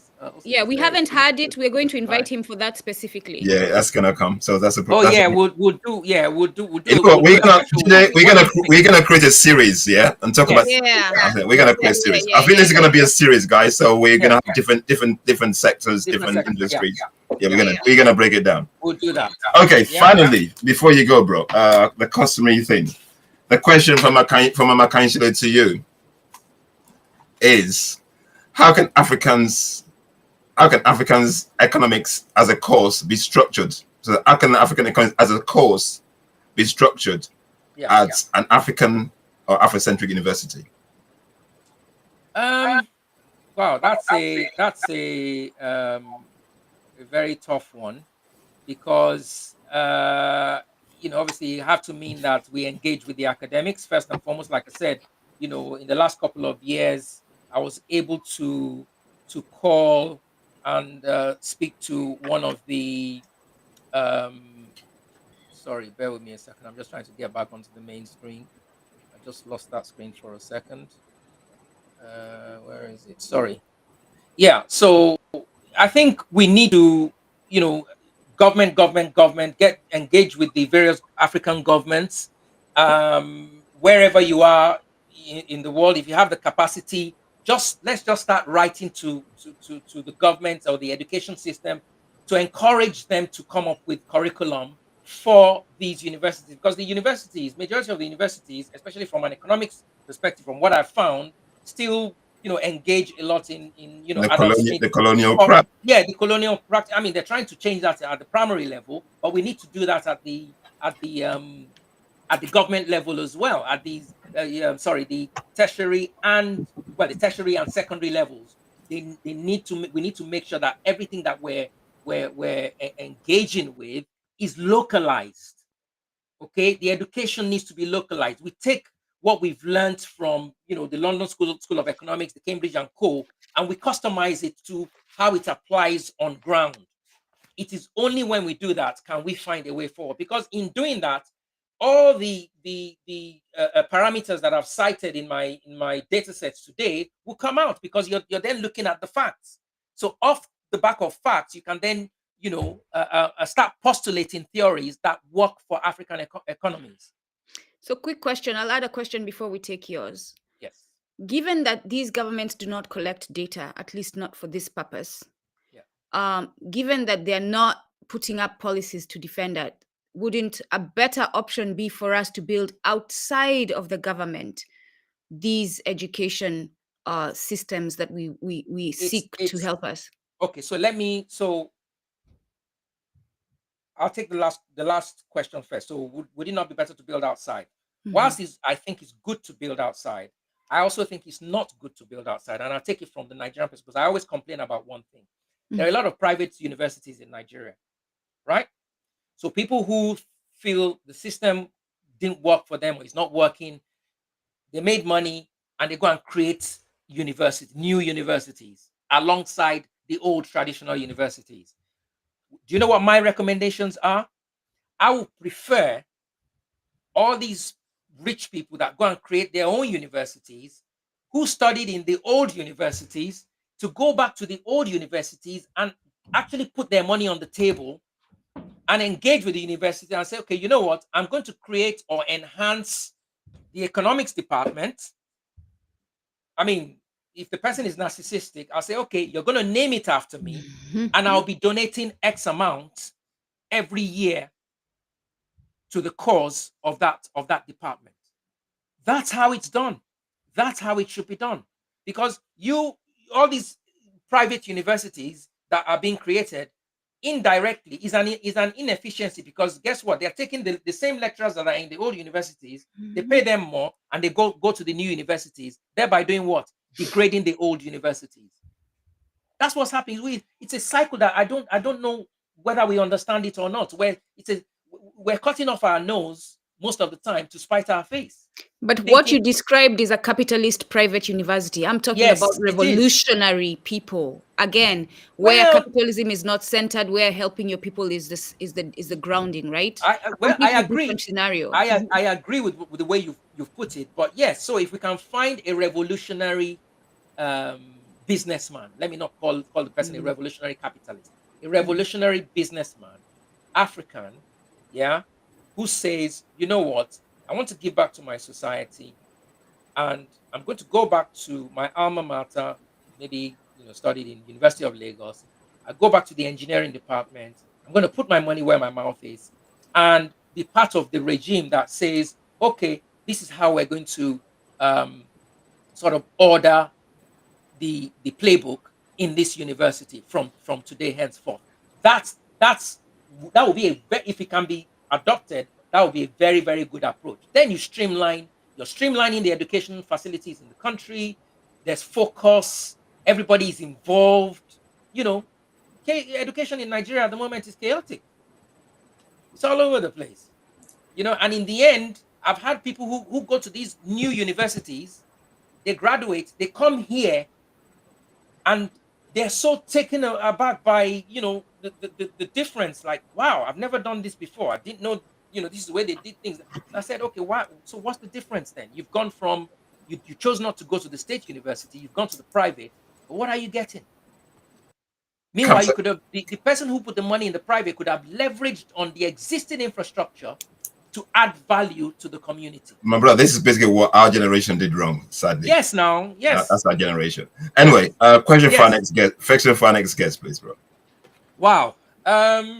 Okay. So, I think taking from how this today's presentation has gone, I think I would say I would like to ask the next guest how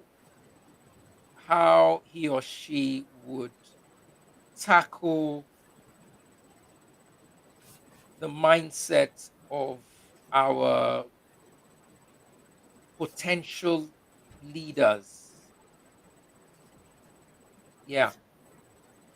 How would you go about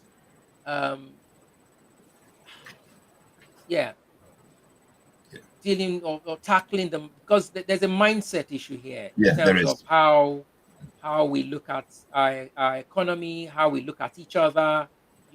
Because somebody is living in the UK doesn't mean he's looking down on Nigeria. Because I have a friend too, is Zimbabwean, same thing. Goes back to Zimbabwe. It's like, oh yeah, because you live in the UK, you think you can come here and dictate to us. No, we don't do that. So how do you think we can tackle that? How do you think we can tackle the mindset of Nigerians who think, or Africans who think, because you're coming from the diaspora, you're looking down on people in Africa? Okay, thanks, my brother. Thanks for your time. You're welcome. It's been a very, very, very interesting one, guys. For those of us who have followed all the way through, thank you for being there. Some of us have been there steady all the way through. We appreciate you. Draw your own conclusions, guys. We are doing these things to basically awaken our minds and basically for you to see exactly how deeply entrenched our challenges are. So thanks for being part of this.